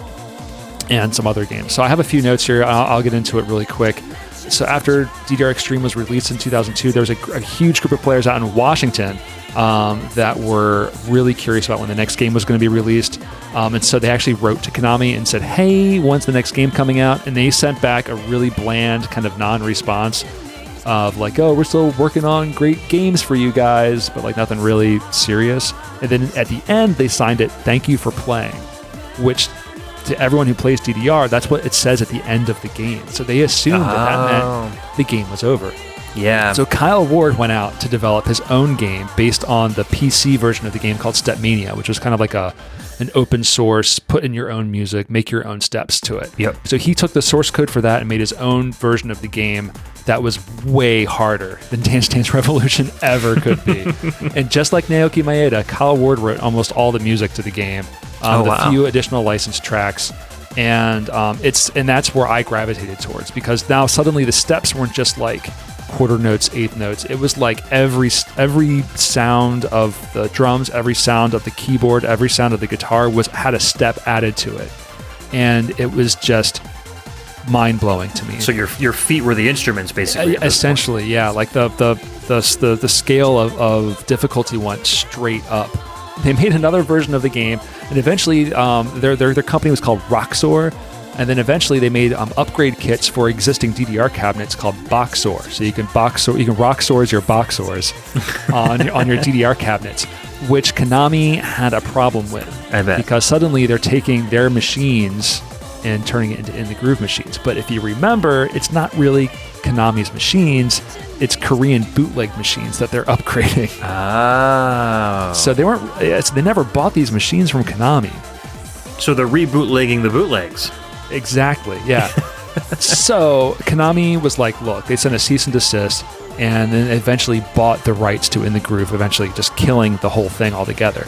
Before that happened, Roxor and Kyle Ward released a revision to the game called Arch Revision 21 or Arch 21, which allowed people to make their own songs and steps on their computer, put it on a USB stick in the arcade, public arcade, plug it in and play it yourself. And interesting. That was it. That's all I do now. That was it for me. An enormous scene in America grew out of just that. And everyone is creating their own packs of music. Like every Dragon Force song ever created, there's steps for it. There's hour-long like DJ mixes. There's steps for. Right now, I think the record is an 8-hour mix. Like someone played for 8 hours. Oh wow! Like this is what we do now. This is all we do. So there's still DDR. In the Groove is over, but what we call DDR In the Groove now is what we play at home. This is also the time when a lot of these arcades were dying out, so people were buying up public machines and owning them privately, and then just getting rid of the insides and putting in computers and playing Stepmania or playing In the Groove. Yeah. And so that's what we're doing now. And so the pad that I own is actually created by Kyle Ward in his new game that he created in 2017 called Stepmaniacs or Stepmania X. It's pricey, but for me, it was worth it, so that I could just play every day right before work if I wanted to, and not dry. Yeah, again, it's all about the value for the money, right? If you're going to use it once or twice a day, then it's totally worth it. I could go to Exton, PA, which is like 30 minutes away to play DDR, but I wanted to play the custom version of the game. And to do that, I was driving over an hour and a half way out into Pennsylvania just to play a hacked machine that had this on it. And so that's what I play. My marathon charity session a week ago was that version of the game, just playing nonstop, incredibly difficult songs for 4 hours straight. That's cool. For charity. So, but that's all I'll say about that. That can be a completely different episode, but I didn't want to glide past that because past Supernova, there was not much in North America, and I have very little experience with the rest of these machines. It's interesting because it's like Konami just dropped the ball on him. They just completely underestimated the North American interest in the game. And you wonder how much they missed out on. And now we've got, necessity is the mother of invention, as they say. Yeah. So when it came out to, people needing new games because they've been playing them for most of their, teenage and adult lives, they're going to create something that's better than what Konami can do. And it's a shame that Konami didn't either capitalize on that and say, hey, Kyle Ward, come work for us and we'll give you the funding to create your dream with using our IP. Yeah. But instead it's just now it's all open source, and Konami's like, well, we can't compete with you anymore. Yeah, but again, it's such a niche thing. Like these are Yeah. like, if you're going to play in an arcade, like you're not going to find like a hacked machine in an arcade anymore. That's true. You're going to be playing like their machines. And even then, you can only find these legitimate DDR machines in really specific locations that are like generally Japanese operated arcades like Round One or Dave & Buster's. I think that's all they're selling to now. Gotcha. So they're really hard to find. That's cool. So it just these newer machines, I guess, even more special because they're just kind of rarities. They are, and they won't play unless they're connected to the internet too. And you have to have like special like access. Like I think it's a VPN that connects to like the Konami servers in Japan just to even play. We can talk about that when we get to it though. That's more for the IT guys than the VGM fans, I think. But yes. Yeah, there's a whole lot of, because people are trying to hack that stuff just to play it at home still, but we're working on it. That's nuts. All right, so let's move on to Supernova 2. What you got for us? Yes, 1 year later, 2007, Supernova 2. Had no idea this game came out. Made some significant changes to the scoring and a bunch of other stuff too. We're gonna listen to a radical. I love this song. I only know about it because I played custom versions of this song. And when I played the original steps to this song, I was so disappointed. This is called the Freeway Shuffle. It's from DDR Supernova 2. It's composed by DJ Taka, known as Takayuki Ishikawa.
All right, you just heard Freeway Shuffle from DDR Supernova 2, released on the arcade and PS2 in 2007, only in Japan. This was composed by DJ Taka, aka Takayuki Ishikawa. This was like a very like mild happy hardcore vibes to it. Yeah, if you took happy hardcore and like just turned the tempo way down, it's kind of like that. Yeah, for sure. Yeah, it's really fun. I like the song a lot. I mean, it's just like super happy, and it's got a really good beat. And all the little drum fills and sections he has in there are really fun. They're really clever. You were telling me that the steps to this song aren't nearly as fast as you feel they should be. Yeah. Yes. Did you say that like on Step Maniacs that people have used this song but created their own patterns for it? Yeah. Going forward, a lot of this music I've only heard through the custom community, where like not the original steps. So this is like 150 beats per minute or something. It's not really fast, but like it's all eighth notes. Right. So it's just bum bum bum bum bum bum bum bum. But that synthesizer's going. It's all over the place. It's all 16th notes. And so if I were to play it on the custom chart, it would be all 16th notes. And so which is a lot more interesting, and it's a lot more for me a lot more fun. So. It just matches the music, like, and you would expect the steps to match the music. No, well, I mean, you come to expect a certain type of feel for these songs, Yeah. and if you get one that's kind of like underwhelming, I can imagine especially if it's a song that you like a lot, it's gonna cause kind of a reaction. So. Yeah, the step charting and the step like rhetoric or the step language that Konami uses, it stays like that up until today. Whereas ITG kicked off this whole idea of let's have steps actually follow, musically what's happening. Gotcha. Which is pretty cool. So Supernova 2 looks exactly the same as Supernova 1. It's just Supernova 1 was like a weird, dark, ugly red, and now this is a really bright, ugly blue. I have seen this machine in the wild. I couldn't believe it. It was in this family fun center just outside of Lancaster, Pennsylvania, which is like out in the middle of nowhere. My nephew wanted to play laser tag, and the laser tag was fantastic. I've never seen anything like it. But they had a Supernova 2 cabinet. That's crazy. Which blew me away. I've never seen anything like it. I've never seen a Supernova 2 anywhere. And this was like 2 or 3 years ago. And so it's been a long time. Must have been there forever. So they made a whole bunch of changes to the scoring system. So instead of like every step you get a certain score, and so at the end, you would imagine every song has a different high score that you could have. So they changed it so the max score of every song is 1 million. Oh, okay. Right. So no matter what, it all kind of shook out to be 1 million, which is a lot like how it was with ITG and with Stepmania, where your highest score is actually not a number, it's just a percentage. It's 100%. And then your combo, which you would get throughout the game, is no longer a prerequisite for the grading system. And the grading system, again, is used to get like the extra songs at the end of the game. Another thing they added, actually in the last game, was a thing called E-Amusement, which was an online kind of scorekeeping system that they used in Asia for these games, which of course didn't really make it out here until recently. As you play your game, you have like a profile that you could set up, and then your scores would go onto their online ranking system, and you can compete with other players. That's cool. And so they just kind of kept adding onto it since Supernova. It sounds like it's something that you should have in every game like this now, but it was pretty unheard of back then. Although having a score cap at like 1 million, though, wouldn't it just be a bunch of people at 1 million? Like, and then how do you qualify? Yeah, right, exactly. Well, I mean, the 1 million. Or is that just like a really hard score to get to? It is a really hard score to get to. So one thing I should say, since I've glossed over in Extreme, was the timing of the steps. They started to make much tighter. Like there was always the judgments, the windows of the steps of like how soon you could step before it registered your step on that arrow. Always varied by so many milliseconds or so many frames, and it was good, great, and then perfect. And perfect was the best you could get for the longest time. And then certain versions of Extreme, I guess there was like a tournament mode or a championship edition I've only heard about recently, had a step called Marvelous. And that was like one more higher. And that was like machine perfect. Like dead center of that graphical icon. Okay. Nowadays we know it's not exactly dead center. I think it's like 0.0 something milliseconds, but like that's kind of what we use nowadays for all of the games. And and ITG, it was called Fantastic, and DDR it's called Marvelous, and they brought that into Supernova. So like getting 1 million is like getting a Marvelous on every single step, and it's incredibly difficult to do. I bet. That's nuts. I had a question I was going to ask, and I totally forgot what it was. Yes, I am super sexy when I play this game. I bet the stank coming off you just smells like roses. Now, so you always want to bring a towel. You always want to bring a water bottle. That's true. Always want to bring deodorant with you, and you always want to bring nail clippers, because you never know when you might get a hangnail, and that would be awful. So those are the 4 things you always bring. Yeah. I remember seeing pictures of, it might have been you and or Purnell playing with towels over the rack behind you. Yes. Yeah, always. Yeah, because also if you're going to hold the bar in any way, shape, or fashion, in a public arcade, you want to play it safe. Definitely want to play it safe. Yeah. Very much so. I got a little information on Takayuki Ishikawa if you're interested. Absolutely, of course. All right, so it looks like mostly he is a Beatmania guy. So on the original Beatmania 2DX, he was the assistant sound director, and he's been with Beatmania all the way up to Beatmania 2DX 17 Serious, and then straight through to the 21st version, 21 Spada. So he's been like Beatmania for life, basically. Yeah. Their crossover on these games is now like fully like integrated. Yeah, and he was sound producer on Dance Dance Revolution X2 through X3 versus Second Mix, which I think we're going to be hearing from in a little bit. Yep. And then also sound producer on Poppin' Music 18, all the way up to Poppin' Music Sunny Park. All right. A sound producer on Reflect Beat, and a sound director on Sound Voltex. So he's very much a rhythm Konami guy. Yeah. And I think he's had his hand in just about every single thing they've ever done. That's cool. He's been a regular contributor to Pop and Music since Pop Music 5. Yeah, Sound Voltex is really popular right now. That game has a vertical screen. A lot of those have vertical, like the hand games do. Yeah, those are the ones that you kind of stand in front of, right? Because there's no pad underneath you. So I wonder if that's kind of a different...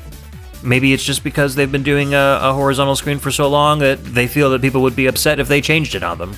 Yeah, or maybe because these are generally 2-player. So yeah.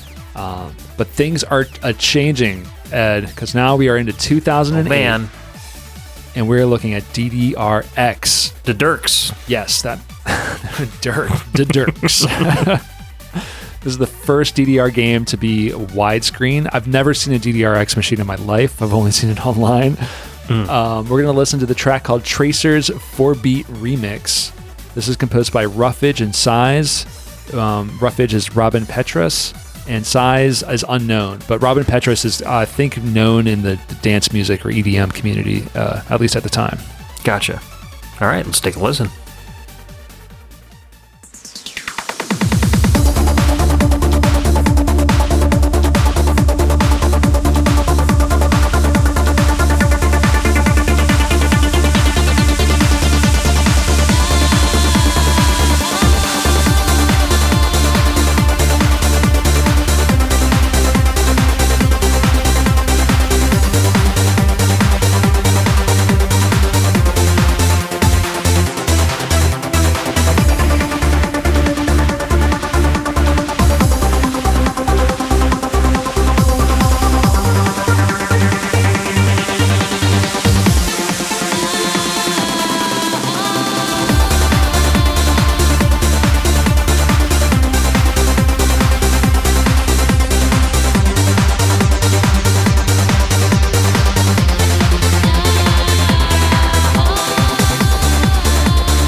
That was Tracer's 4-Beat Remix from DDRX, again released for the arcade and PS2 in 2008, composed by Roughage and Size, aka Robin Petrus, and an unknown individual.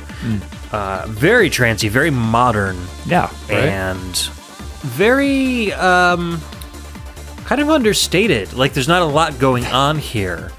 It feels like great background music. Like, I feel like it would work really well as a music bed that we're talking over right now. You know, Yeah. it's just very smooth. You get those female ooh-ah vocals and some of those arps that are just rolling up and down. And it's good, like, chill-out music, I think. Have you played this as, like, a step before? Have you played this in the game itself? Okay. I was wondering how the steps went. I'll probably be underwhelmed, to be honest with you. But I have a strong feeling this is probably one of the least favorite game tracks in the game, because there's no hook, there's no like major chorus. It is really just like an arpeggiated synthesizer with a cutoff going up and going down, up and down. But that's what I like about it. Like, it feels a little bit more sophisticated in that way, like as far as dance music goes, and I enjoy that a whole lot. Feels like it would make like great menu music, while you're picking your options and stuff, just something to groove to. Yeah, I would like that too, actually. So. Again, this is the first machine to be widescreen. It's also the first machine to have USB ports in it. So before some of the Extreme machines up to DDR Extreme had the PlayStation cards that you could put in for your edit data and for keeping your score. Now you had USB ports that you can plug in a USB stick to keep your scores, and that you can also put in edit data from the PlayStation versions of the game as well. So that's something new that they added into it. It was also common across in the Groove, which had USB sticks, obviously, to put in your own custom songs. And Pump It Up at the time too, I think, was starting to include USB sticks to have your own keep your scores on as well. So now when you go to the arcade, you got to remember your towel, got to remember your water bottle, and you got to remember your USB stick. Because if you're not tracking your scores, it never happened. You know what I mean? Yeah. And then you got to remember to take your USB stick with you when you leave. Yes. If you forget it, it's over. Or you keep a copy at home. Yeah, keep a copy on your hard drive. They also added some new step stuff to the game. They added a thing called shock arrows, which is shocking to me that it took forever for them to include this. But these are arrows you want to avoid. Oh. So it makes you lift your foot off the pad. In Stepmania and in ITG, they're called mines. So each one could be on each different foot. And really what they're doing is as that mine is coming up, it's kind of telling you, the player, to lift your foot off and to turn a new direction. And in modern charts nowadays, they do some incredible stuff with it that is really clever and it's really difficult. Shock arrows in DDR is just all 4 arrows all together. Don't hit any of them. So it makes you just jump off the pad. Okay. And they've never changed it. So it's so annoying because it makes you jump, and it's like the most exhausting thing. And it kind of gets you out of the groove of the song. Yeah, especially if you mistime your jump and then you don't land in time for the next hit, then it really must throw you off. Yeah. Yeah, exactly. Or you're jumping to the center panel, which feels really awkward to kind of get off of the pads. They also included new speed changes where we talked about the scroll speed of the music that you could adjust. They added half speeds because now there's a more diverse song selection of different speeds.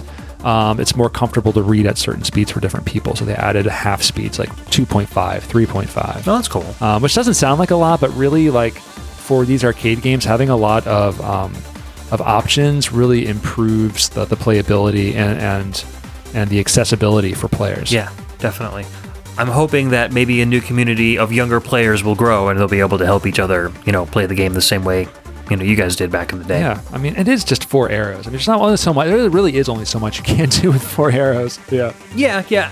And there's YouTube now too. I mean, so I'm sure there are tons and tons of videos of people, watching other people play DDR. There is, yeah. There's Twitch and all that. Yeah. Twitch DDR players. There's not many of us. There is not at all. And we play at weird times because we're all in our 40s now. So it's like, yeah, late at night or super early in the morning. Yeah, exactly. Yeah, super early for me. All right, 2 years passed without another game, and now we get DDR X2 in the arcade, or at least they do in Japan. I still haven't seen one of these things. We're going to listen to the song Decade, composed by the artist Kors K, who is another fantastic electronic music artist who did a ton of stuff for Konami, known as Kosuke Saito.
Just listen to Decade from DDR-X2. This was an arcade-only release from 2010, composed by Kors K versus DJ Taka. And Kors K's real alias is Kosuke Saito. Man, this one was good. I really enjoyed the melody line in this. It's just screeching way up in those high octaves. fun. But it's so melodic and so fun to listen to. Yeah, it sounds like modern dance music, right? It's hitting all the the modern dance music beats that we would expect, where it has a build up and a breakdown, and even a beat drop, and it's all crammed into like 2 minutes. Really going forward, like the DDR sound is a lot more like this, where it's just like super high energy, really heavy beats, really like kind of interesting harmonies with the synth lines and stuff like that.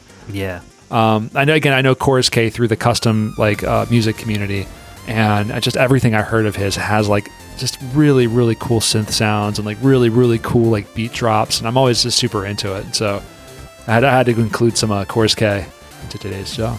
Yeah, man. Chorus K has a ton of work, mostly Beatmania 2DX stuff. He started on Beatmania 2DX 4th style and has had at least one, if not 2 or 3 songs on every single Beatmania game up until Beatmania 27. That makes sense. So that is quite a career, plus some pop-up music and, of course, DDR stuff, as well as Guitar Freaks, Jew Beat, Reflect Beat, Marasate? Yeah, I don't know that one. Marasy8? Yeah, I don't even know what that is. That must be, maybe that one never came out here. I don't know. Yeah. But it should be noted that like a lot of these artists, like when they have like credits on all these games, it's generally like the same song, 1 or 2 songs, just ported over into each game. Oh, that makes sense. Maybe just a little bit with a few differences, maybe a little bit longer, maybe with some added sound effects and stuff like that as well. Gotcha. Well, although I'm looking at the song titles and they all seem pretty different. So. Oh, are they? Okay, cool. Yeah, cool. not all of them, but yeah, I can see what you mean. But a couple of them have like remix credits or something like that. But still. Nice. That just means that their name is out there. People are listening to their music, and people are recognizing them. So, but unlike a lot of the other Konami Beatmania composers, he's got a couple of like individual albums under his name as well. He goes by the artist names Strip E and also Eagle as well, and he's got some CDs under both. And he does different versions of or different genres of electronic music under each. Yes, I have seen Strip E, or I guess I call it Stripe, in some future games too. So yeah, okay, cool. I did not know that. Yeah, that's okay. Cool. DDR-X2. Okay, it's 2010. People have iPhones now.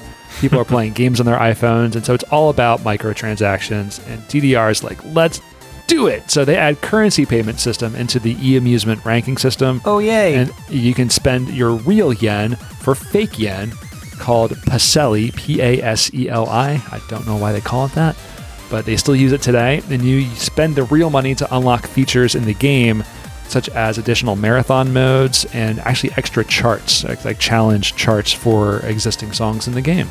Interesting. So, and they still do that today, and I think it's kind of lame, but hiding content in an arcade behind a paywall seems a little strange, but that's just the world we live in. Yeah. Well, I mean, I guess if you're really serious about it and you want that extra granularity of the charts and stuff, you can pay for it, Absolutely, yeah. So, or you can just bribe the arcade owner into putting it on free play and get it all. Right. It's also kind of the idea of like maybe they can start, DDR can start releasing, because now they're networked, right? They can start releasing new content over the network. And if they're going to do that, then why have the arcade owners pay one time for a machine when they can start making extra money to pay for, new songs and new content to be licensed for the game itself? Yeah. But, as a consumer, it's crap. Come on, man. Give it to me for free. Yeah, stop nickel and dime me. I'm already putting my quarters and my dollars in there. Yeah, exactly. All right. We're going to change the style a little bit here. A year later, DDR-X3 versus Second Mix. This one's extra rare, even in Japan, from what I understand. We're going to listen to the song Tribe. It's composed by Nekomata Master. His name is Naoki Sato.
Man, that was sweet. That was Tribe from DDR-X3 versus Second Mix, released in the arcade in 2011, composed by Naoki Master, aka Naoki Sato. Oh man, this song had some funk. It had like a little bit of like a rock groove to it. It had some like tribal taiko drums going on there. This one was all over the place, but I really loved it. That bass. Yeah. I know, my buddy Justin from Arcane Machine talks about how much he loves buzzy bass, and I feel like this one really kind of sits in there as well. It's got kind of like a sawtooth, very vibrato quality to it. Yeah. I'm glad you liked it. Yeah, this is I love everything this artist has done in the series, and rhythmically, it's just so much more complex than some of the other music where it's just like, here's an arpeggiated synthesizer, which is great. Yeah. And I love that stuff, but there's so many different rhythms happening in little breakdowns and so many instruments that happen throughout the song, and they don't come, like, I love songs, especially like longer songs where like an instrument comes in like a flute and then you never hear it again for the rest of the song because you're constantly like listening for it, Yeah. It's just so cool. And this is a great example of kind of where the series and where rhythm games as a whole is moving, where like the music is now expected to have interesting rhythms so that that you're going to have interesting steps for the game as well, rather than just like, here's dance music. It's like, oh no, here's dance music that's going to be more interesting to play as a video game. Yeah, more dynamic, keeps you on your toes, literally and figuratively. Yeah, dynamic. That's absolutely right. Yeah. So this was called DDR-X3 versus Second Mix because within this game it had HD versions of the entire Second Mix game of Dance Dance Revolution. So cool. Konami's really like understanding that their core players are probably like, long-term, old school players of the series. That's neat. So you get to kind of revisit all of those old tracks, but with 60 frames per second, with a HD screen, probably a higher quality pad to play on. So that's nice. You would think so, wouldn't you? But I don't think so. A lot of these pads, again, public machines. True. They're pretty rough to play on. Yeah. Yeah. I'll talk a little bit more about pad hardware once we get into the end of the show, the last games here. But I don't know much about this game and in the X series in general. So that's all I know about X3, to be honest with you. Okay, cool. So Naoki Sato was the sound director of Guitar Freaks 5 and Drumania 5 CS. And he at one point held the record for the most number of new songs in a single Beatmania 2DX style, with 9 songs each in Pendule, until the record was beaten by Course K with 10 songs in Bistrover. So very prolific, even within the stretch of one game. He's got like 9 tracks in there. He goes under a whole bunch of different aliases, most of which have the word master, but it's all in Japanese, so I can't really pronounce them. But there's like 8 or 9 different aliases that he goes under. And mostly Beatmania tracks. That kind of happens, especially with these later titles meaning like we get into like the mid 2010s and late 2010s, where a lot of the music is now, the song titles are full in Japanese and or not translated, and a lot of the artists are like that too. So it's hard to even like pick out the music you want to play in these games now. Yeah. If you're so it's tough. I always assumed it was just Naoki Master. Maybe someone listening can help me out there. Yeah, it seems like there's variations on Naoki Master, but then there's a couple of other ones in there as well, but it doesn't have the Romanji pronunciations next to it. Some more recent developments. In 2020, Naoki was the esports office manager of Konami Amusement, producing and supervising the Bemani Pro League event. Oh. And since 2021, he's been the office manager of the sound production room for Konami Amusement. So still with the company. Nice. Doing like more clerical work now, it seems, office managing. So he's got a pretty big discography of music throughout the series. So yeah, you go, Sato-san. You go. For sure.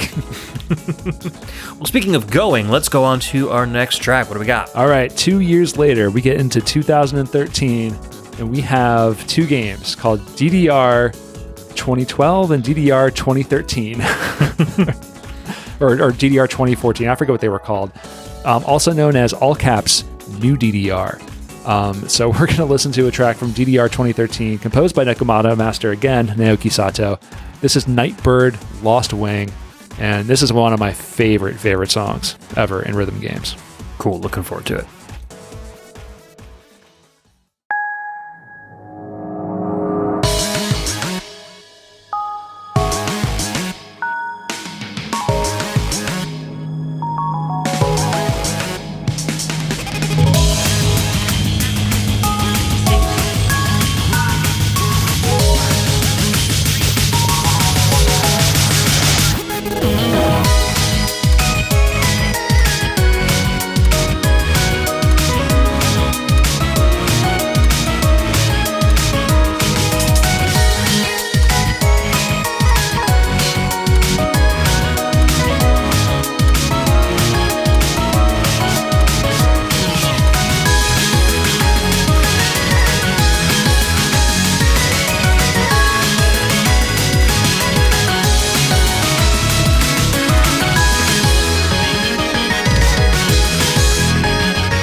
right, Nightbird Lost Wing from DDR 2013 or 2014, possibly 2012, also known as New DDR, released in arcades in 2013, composed by Nekomata Master, aka Naoki Sato. Man, this dude's got some great music, and I need to hear more. This one starts and ends with a great drum and bass beat, and then in the middle, almost gets a little bit progressive. You've got some different time signatures bopping in there, all with these like Asiatic keyboards flowing over the top. This was really, really good. Oh, I'm glad you like this one. Yeah, I feel the same way about the last one. It's just all of these different rhythms. Again, it's like 170, 175 beats per minute. So it's in that drum and bass like range that I'm already like in love with. And it's just got these really fun melodies, and the rhythms like they run in and out of like those like straight, 4/4 like 16th notes, and then they runs into triplets, and then the triplets kind of run around, and then like it stutters and stops and stutters and stops in like such a beautiful way. And again, in a way that's like it fits under 2 minutes, and so much happens under 2 minutes. It's so clever. It's one of my favorite songs. There's a remix of this one that's just fantastic too. It's just they're so good. Oh, cool. You'll have to send me a link to that, because I definitely want to hear that. Yeah. I can imagine listening to like these tunes outside of DDR and just enjoying every minute of it. So yeah, I'll have to look up more stuff from him. So what was different about New DDR? Anything? It was New DDR. No, It wasn't old anymore. So DDR-X, I know had a new cabinet structure. It was kind of black. It looked kind of monolithic, like something out of 2001: Space Odyssey. Very strange looking, but also kind of it looked like it was going to fall apart. But it was definitely not the original cabinets upgraded, at least not officially. We get into New DDR, and it's these giant white, like smooth, shiny white cabinets with much bigger screens now, 42-inch wide screens. It uses a blue and pink color scheme, which is like really still used today. And as of, I think, the X series, they changed the menu system to be like a scroll wheel of songs to actually be like album covers, like in a grid. And you select your music based on the album cover that you see on the screen, which is a lot easier to pick music, especially when there's so much of it. Yeah. And so this game was also the first to have menu buttons on the front of the game that was also up, down, left, right, rather than just left, right. So it was a lot easier to go through the menus to pick the song, find the song that you were looking for. So that's stuff that really carried over into the future games of the series. But other than that, I don't know much about it. Yeah, because again, this one certainly didn't come out around here, or at least not that I know of. And again, these were kind of dynamically upgraded because they had network connections as well, right? Yeah, that's right. Yeah, I did make that note. Every 6 months is what I've discovered or through some research. So like new music and new charts and stuff like that. So that's pretty great that they would continue to update it. But they just kind of like, I feel like games at the time too were kind of like that, like Bionic Commando 2014, stuff like that. Like we just put years to these games because they didn't really give these games new names. Right. Yeah. It's just like they used the same name. It just came out in a certain year, so they just called it New DDR just to give it just to make sure that you knew it was a new game. Yeah, and that was kind of a trend, I think, in the early 2010s. Because we had, Doom came out. That was in 2016. That didn't really get any other subtitles. So this kind of fits that, too. It's just a different version of DDR. But it's been so long since the original DDR that it's like, people will just know that it's the new one. But they forget about us retro heads. And we're like, no, which Doom are you talking about? We have to put the year after it to delineate that. There's a lot of Dooms out there, and there's a lot of custom Dooms that I'm accustomed to playing. So we should be really careful about the Dooms that we speak of. Yes. All right, so a few years pass now, and we think DDR is all but gone. But no, Konami had some big plans in mind with DDR-A, or what is called DDR-Ace, in 2016. And this came out simultaneously in Japan and in North America, thanks to their partnership with Dave & Buster's and Round One, which you can find all across the states, and actually more so since the pandemic. They've actually opened a bunch more locations, which is really of Round One locations, which is remarkable. Cool. So DDR Ace is a pretty big upgrade to the system. Again, just following the footsteps of all the new steps, all the new network capabilities, and we're going to listen to, I believe this is one of like the boss type songs, as the steps in the game and the charts in this game have really really increased in difficulty. We're going to listen to the track Prey, Prey, composed by the Bimani sound team Dustup, who is Shunsuke Sato.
Man, I am praying for some more of that. That was Prey from DDR Ace, released in the arcades in 2016, composed by the Bimani sound team, specifically Dust Up, aka Shunsuke Sato. So the timing, 2016, I was listening to that drum kit, and I'm like, those are definitely some dubstep style kicks there. And I was like, there's got to be some wubs somewhere. And it's like, it almost gets to dubstep. There's that like C or B section in the middle, but it's so fast it doesn't even let the wubs come in. It's really like decimated FM sounds there, but it's like a prototypical dubstep almost.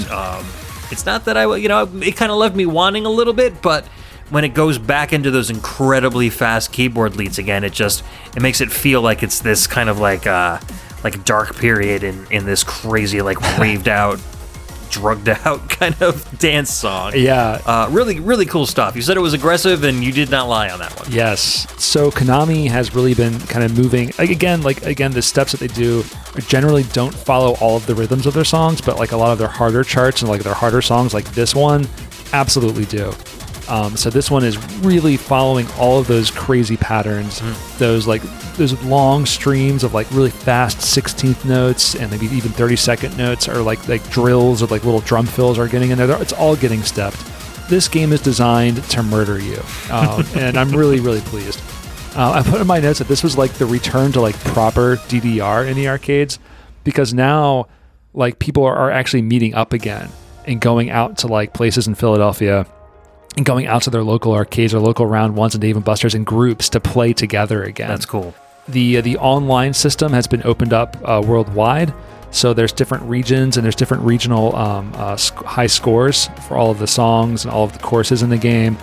And there's also what has been going on since 2011 is the Konami Arcade Championship, which has been like an ongoing like kind of arcade tournament that Konami has put on for all of their music games since 2011, but it wasn't until 2016 that they opened it up to North America. And so you would better believe that North American players have been winning for a while. The event is still Japanese centric, so across all of the different regions, only 2 players from all of North America are able to qualify to represent the West. Oh, interesting. And then when they arrive at the place, they have to compete on brand new machines that have not been tested.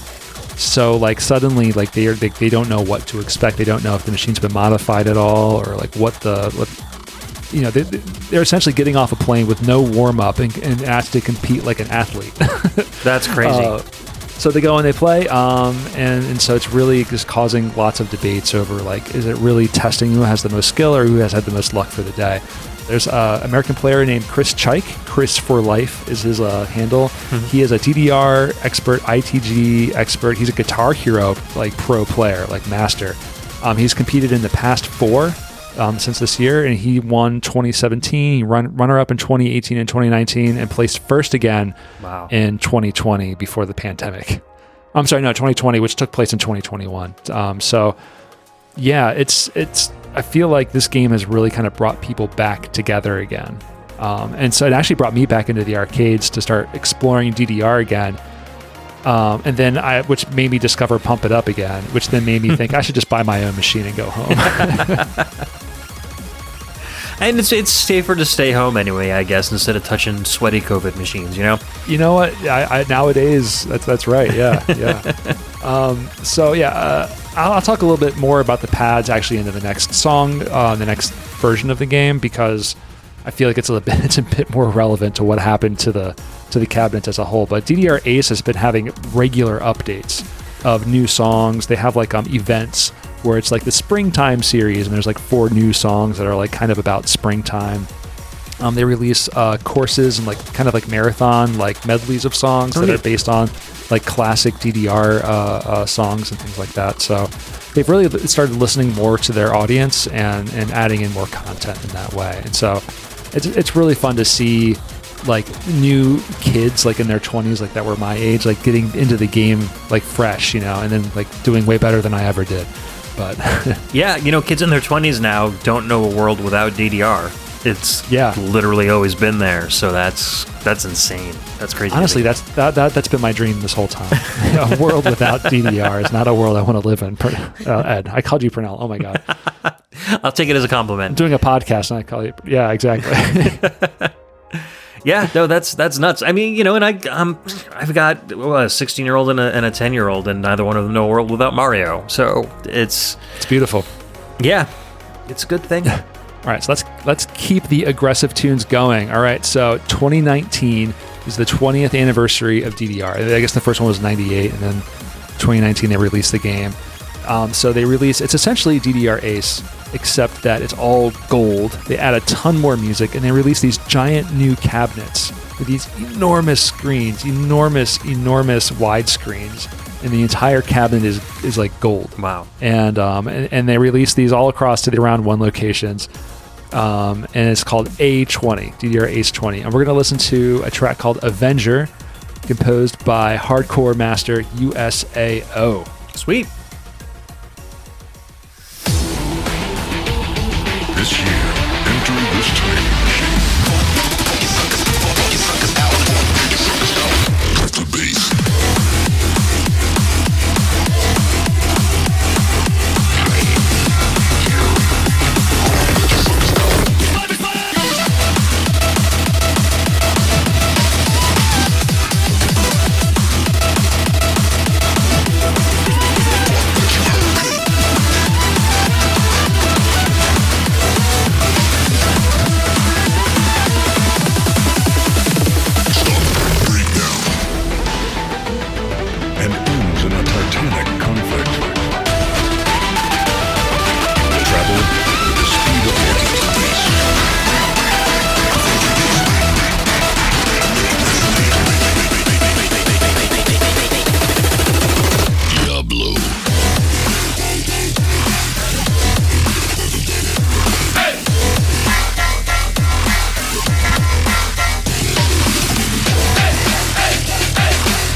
I certainly feel avenged. That was Avenger from DDR. Is it Ace 20? A20? How do they pronounce this one? A20.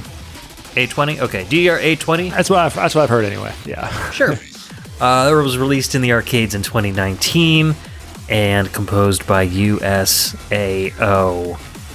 So this one took everything that I was expecting from Prey during that breakdown and kind of blew it up. So very drum step, dubstep, lots of aggressive bass wubs going on there. Yes. That ending was absolutely absurd. I can only imagine what the game looks like when people are trying to play to that one. Yeah, USAO is really, really popular in the custom ITG scene because it's so fast and there's so much of it. He's made so much music before DDR, and he's done so much for the Konami Bimani series as well, under this alias and other aliases as well. So, and it's all very fast, usually close to like the 200 beats per minute range. So it's a lot of fun to play, a lot of fun to listen to, and he does a lot of like mixes too. So yeah, it's really, really good stuff. Really, really enjoy that. Ace 20 is just kind of a reskinned version of Ace, just all in gold. The machine itself is really, really big, with a really, really large, wide screen. The problem with that is that because it's so large and so tall, it's not like, it's kind of like down a little bit too far. So when you're actually playing the game and you're trying to read the arrows, you're not sure where to look exactly. And so it's very hard to play. Also, because of the screen, there's a whole lot of digital lag introduced into the game, which again, for a rhythm game is not great. So if you go to the arcades and you see a gold machine and a white Ace cabinet, most people are usually going to play on the white Ace cabinet. Interesting. I've noticed, especially in newer arcades, that the games tend to be way more flashy, but way less high quality, and this seems to be kind of in that same vein. You get these big giant screens and garish plastic cabinets, but then you push the button and it's like it kind of sinks in crooked and doesn't have a nice click to it. So yeah, it's a little, it's definitely different, and I think it's because they're also using some of the same hardware and the same components of this machine they use for their newest dance game called Dance Rush Stardom. Which is an enormous screen, but instead of a panel of arrows and sensors that you stand on, it's like a giant touch screen for your feet. And it's less about timing and more about like shuffling and actually dancing on the mat. And if you're ever at a round one or something, that's the game you got to try, because it's really easy to figure out and it is really fun. And when you're done playing it, you're like, oh my god, I was actually dancing. That's cool. That sounds cool. Yeah, so I really recommend that one. So yeah, it shares a lot of the same components with that. I just definitely wanted to mention Dance Rush Stardom as Konami's like newest, like kind of their arcade darling. Everyone loves that game. Even like the hardcore DDR players who only play DDR like me, once they see Dance Rush, they get to play it at least once because it's just so much fun.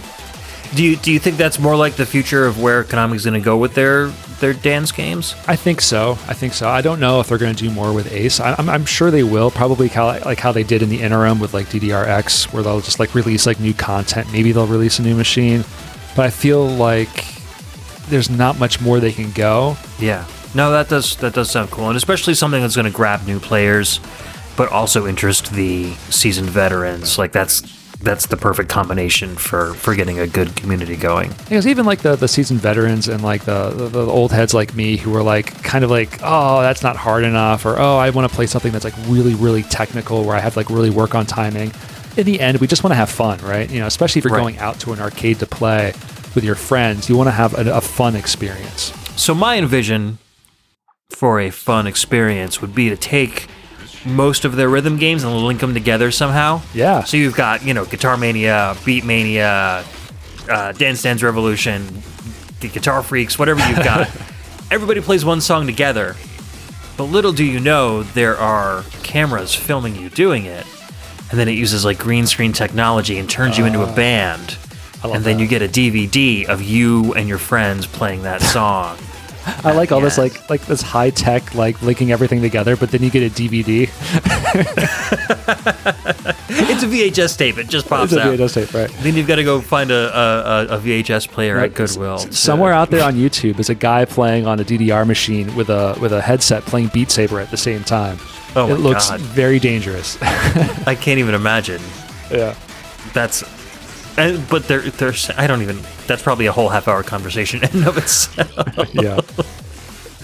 Oh man! All right, so the future of DDR, like we talked about that other game.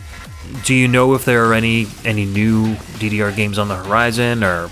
I don't know. I can't tell you. Yeah. I can tell you the custom scene is thriving. There's so much custom like networking capabilities, online tournaments, especially since COVID. There's so much new, not just new content, but new ways for us to compete with each other. Like you connect your PC and it has all these APIs that talk to online rankings, and everyone decides. There's teams of developers who work for nothing. And they work on this stuff. And that for me, that's the future. There's a lot of great stuff happening out there. As far as Konami, I'd have no idea. They've traditionally been pretty tight-lipped about what they're doing next, let alone letting North America know what they're doing next. Right. So games just suddenly appear in the arcade, and word of mouth is the only way to find out about it. Pretty much. Yeah. Although now we live in a world where the internet is just everywhere. Everyone's got their phone. So if there's something in Japan, someone out here is going to know about it way faster. Yeah, for sure. The Guitar Hero / Rock Band scene has the same kind of thing as a game called Frets on Fire. Yeah. Which is a PC. You can make your own custom Guitar Mania games as well. So I considered getting into that because I was really into Guitar Hero for a long time. I kept my controller, my World Tour Xbox controller. I know that people still seek those things for it. I still have mine too. I tried Frets on Fire, and I was just getting really bad lag on my TV, and I couldn't figure out how to fix it. So. But I don't know. I got a new TV now, so maybe I'll check it out. I'm also remembering the cramps I used to get in my hands, and I don't think I want to get back into that. I'll deal with the full body cardio workout as a much more greater return than hurting my fingers. Yeah. Risking arthritis, you'd rather have just bone spurs. Yeah. And if someone wants to bust out Rock Band, I'm I'm all about it. But getting into the weird custom hardcore Guitar Hero scene, I don't think I could do that. I don't blame you. All right, so before we get into our end of the show business, we've got an outro track. Why don't you tell us a little bit about what we're going to hear when we end the show?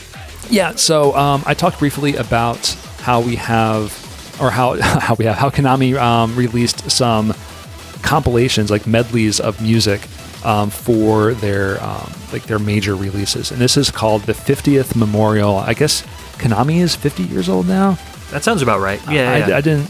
I guess that sounds about right. And this one is called the Bimani History. They are created by the Bimani sound team, and it's only so long, but it's got I don't know how many counted there, 15 songs strung together, all across from Beatmania to Dance Dance to Pop-In Music to Guitar Freaks.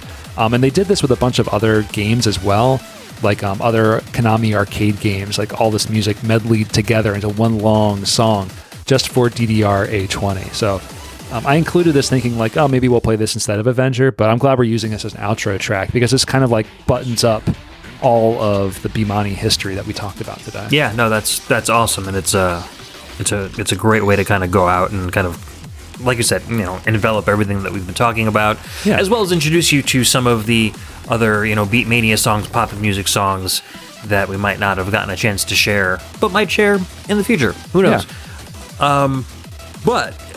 So what would you say is your favorite DDR game? Do you have or has the custom stuff just completely overridden your it's kind of your love for them? I would have to say it's that at that point, but if there was an Extreme Machine, I would absolutely play that because it's got the music that I remember loving, and I just want to play it again, to be honest with you. Yeah, it sounds like it has a lot of nostalgic value for you, for sure. Man, all right, so I'm overwhelmed. I wouldn't even know where to start if I tried to get into DDR. But since you love Extreme so much, if I could ever find a machine, I would probably want to start there as well. It's I think it's the most fun. It's a great game. Or spend several paychecks on a good home setup. Yeah, it's tough. It's tough to find it too. My wife is already yelling at me for the truck sim setup that I have, so I can't even imagine bringing home a DDR machine. Oh, I saw that. That's amazing. Yeah, if you go out and buy these machines, it's not just buying the machine. You have to put in work to actually refurb it and make it work normally again. Clean these things out. It's so much work. All right, so I have one last thing to ask you. Yes, and that is, to tell Purnell to get his butt on my show. I will. I'm always encouraging him. I said, he's like, you're doing Ed's show again? I'm like, yes, you just got to do it. You just got to like put in the work, man. Just get in there. We'll have to find a fun topic for him that he's going to jump at the chance to do. Yeah, I think if you give him the topic, you might get him a little faster because his knowledge of games and his taste in music and games is so broad. Absolutely. I played with the idea of having him on as a third guest or a third person along with Chris on the last show, but we couldn't get the schedule together. And I think I'm sure that editing 3 people is way more difficult than 2 people. So editing 3 people remotely is really hard. It's I don't want to like go out and be like that's a nightmare, but like it's much more difficult. And if you have it's Purnell exponentially more difficult than 2. Yeah, Purnell and Chris Murray, that show was going to be like 6 hours long. I mean, this is already a long show. I know, just the 2 of us together is probably 3 hours. Yeah. So whatever. But so thank you so much for hanging out with me. This was a lot of fun. This is exactly why I designed the VGMbassy, to let people share stuff and just give them carte blanche to share their passions, even if it's not something that I'm necessarily familiar with. And now I'm walking away with this and having a great wealth of information on DDR, and it's not so much a mystery and kind of like this big entity for me anymore. So Good. Thank you for sharing some awesome music too. You're very welcome. Yeah, that was my goal. I really wanted to share this with you, share this with the listeners, so just kind of let them know like it's the tip of the iceberg, and like the people, the kids like me who like became obsessed with it. Like what happened? Like where did it go? And there's some really great music in the whole thing. So yeah, I'm happy to share that, and that's what I love about the VGMbassy. That it's a showcase for people to really show their musical cultures, their music and video game cultures that they grew up with or that they are just a part of. And I think I've done drum and bass and DDR. I think I'm done. That's all of it. That's it. No more hobbies. No more. That is Rob in a nutshell. That was the big 2. Yeah. No, but it's good. It's good to hear that my plan is working out. My dastardly manifesto. So, Rhythm and Pixels, I mean, I've been on your show several times, and you can also hear me over there sometimes. Where can we find you guys on the web? Yeah, it's real easy. It's rhythmandpixels.com, and you can find us right there. That's our website. All of our episodes are there. You can go. You can check us out we're on Spotify and Apple Podcasts, all those places. Just Rhythm and Pixels. You can even probably search Rob Nichols, and I'll just pop up as Rhythm and Pixels there too.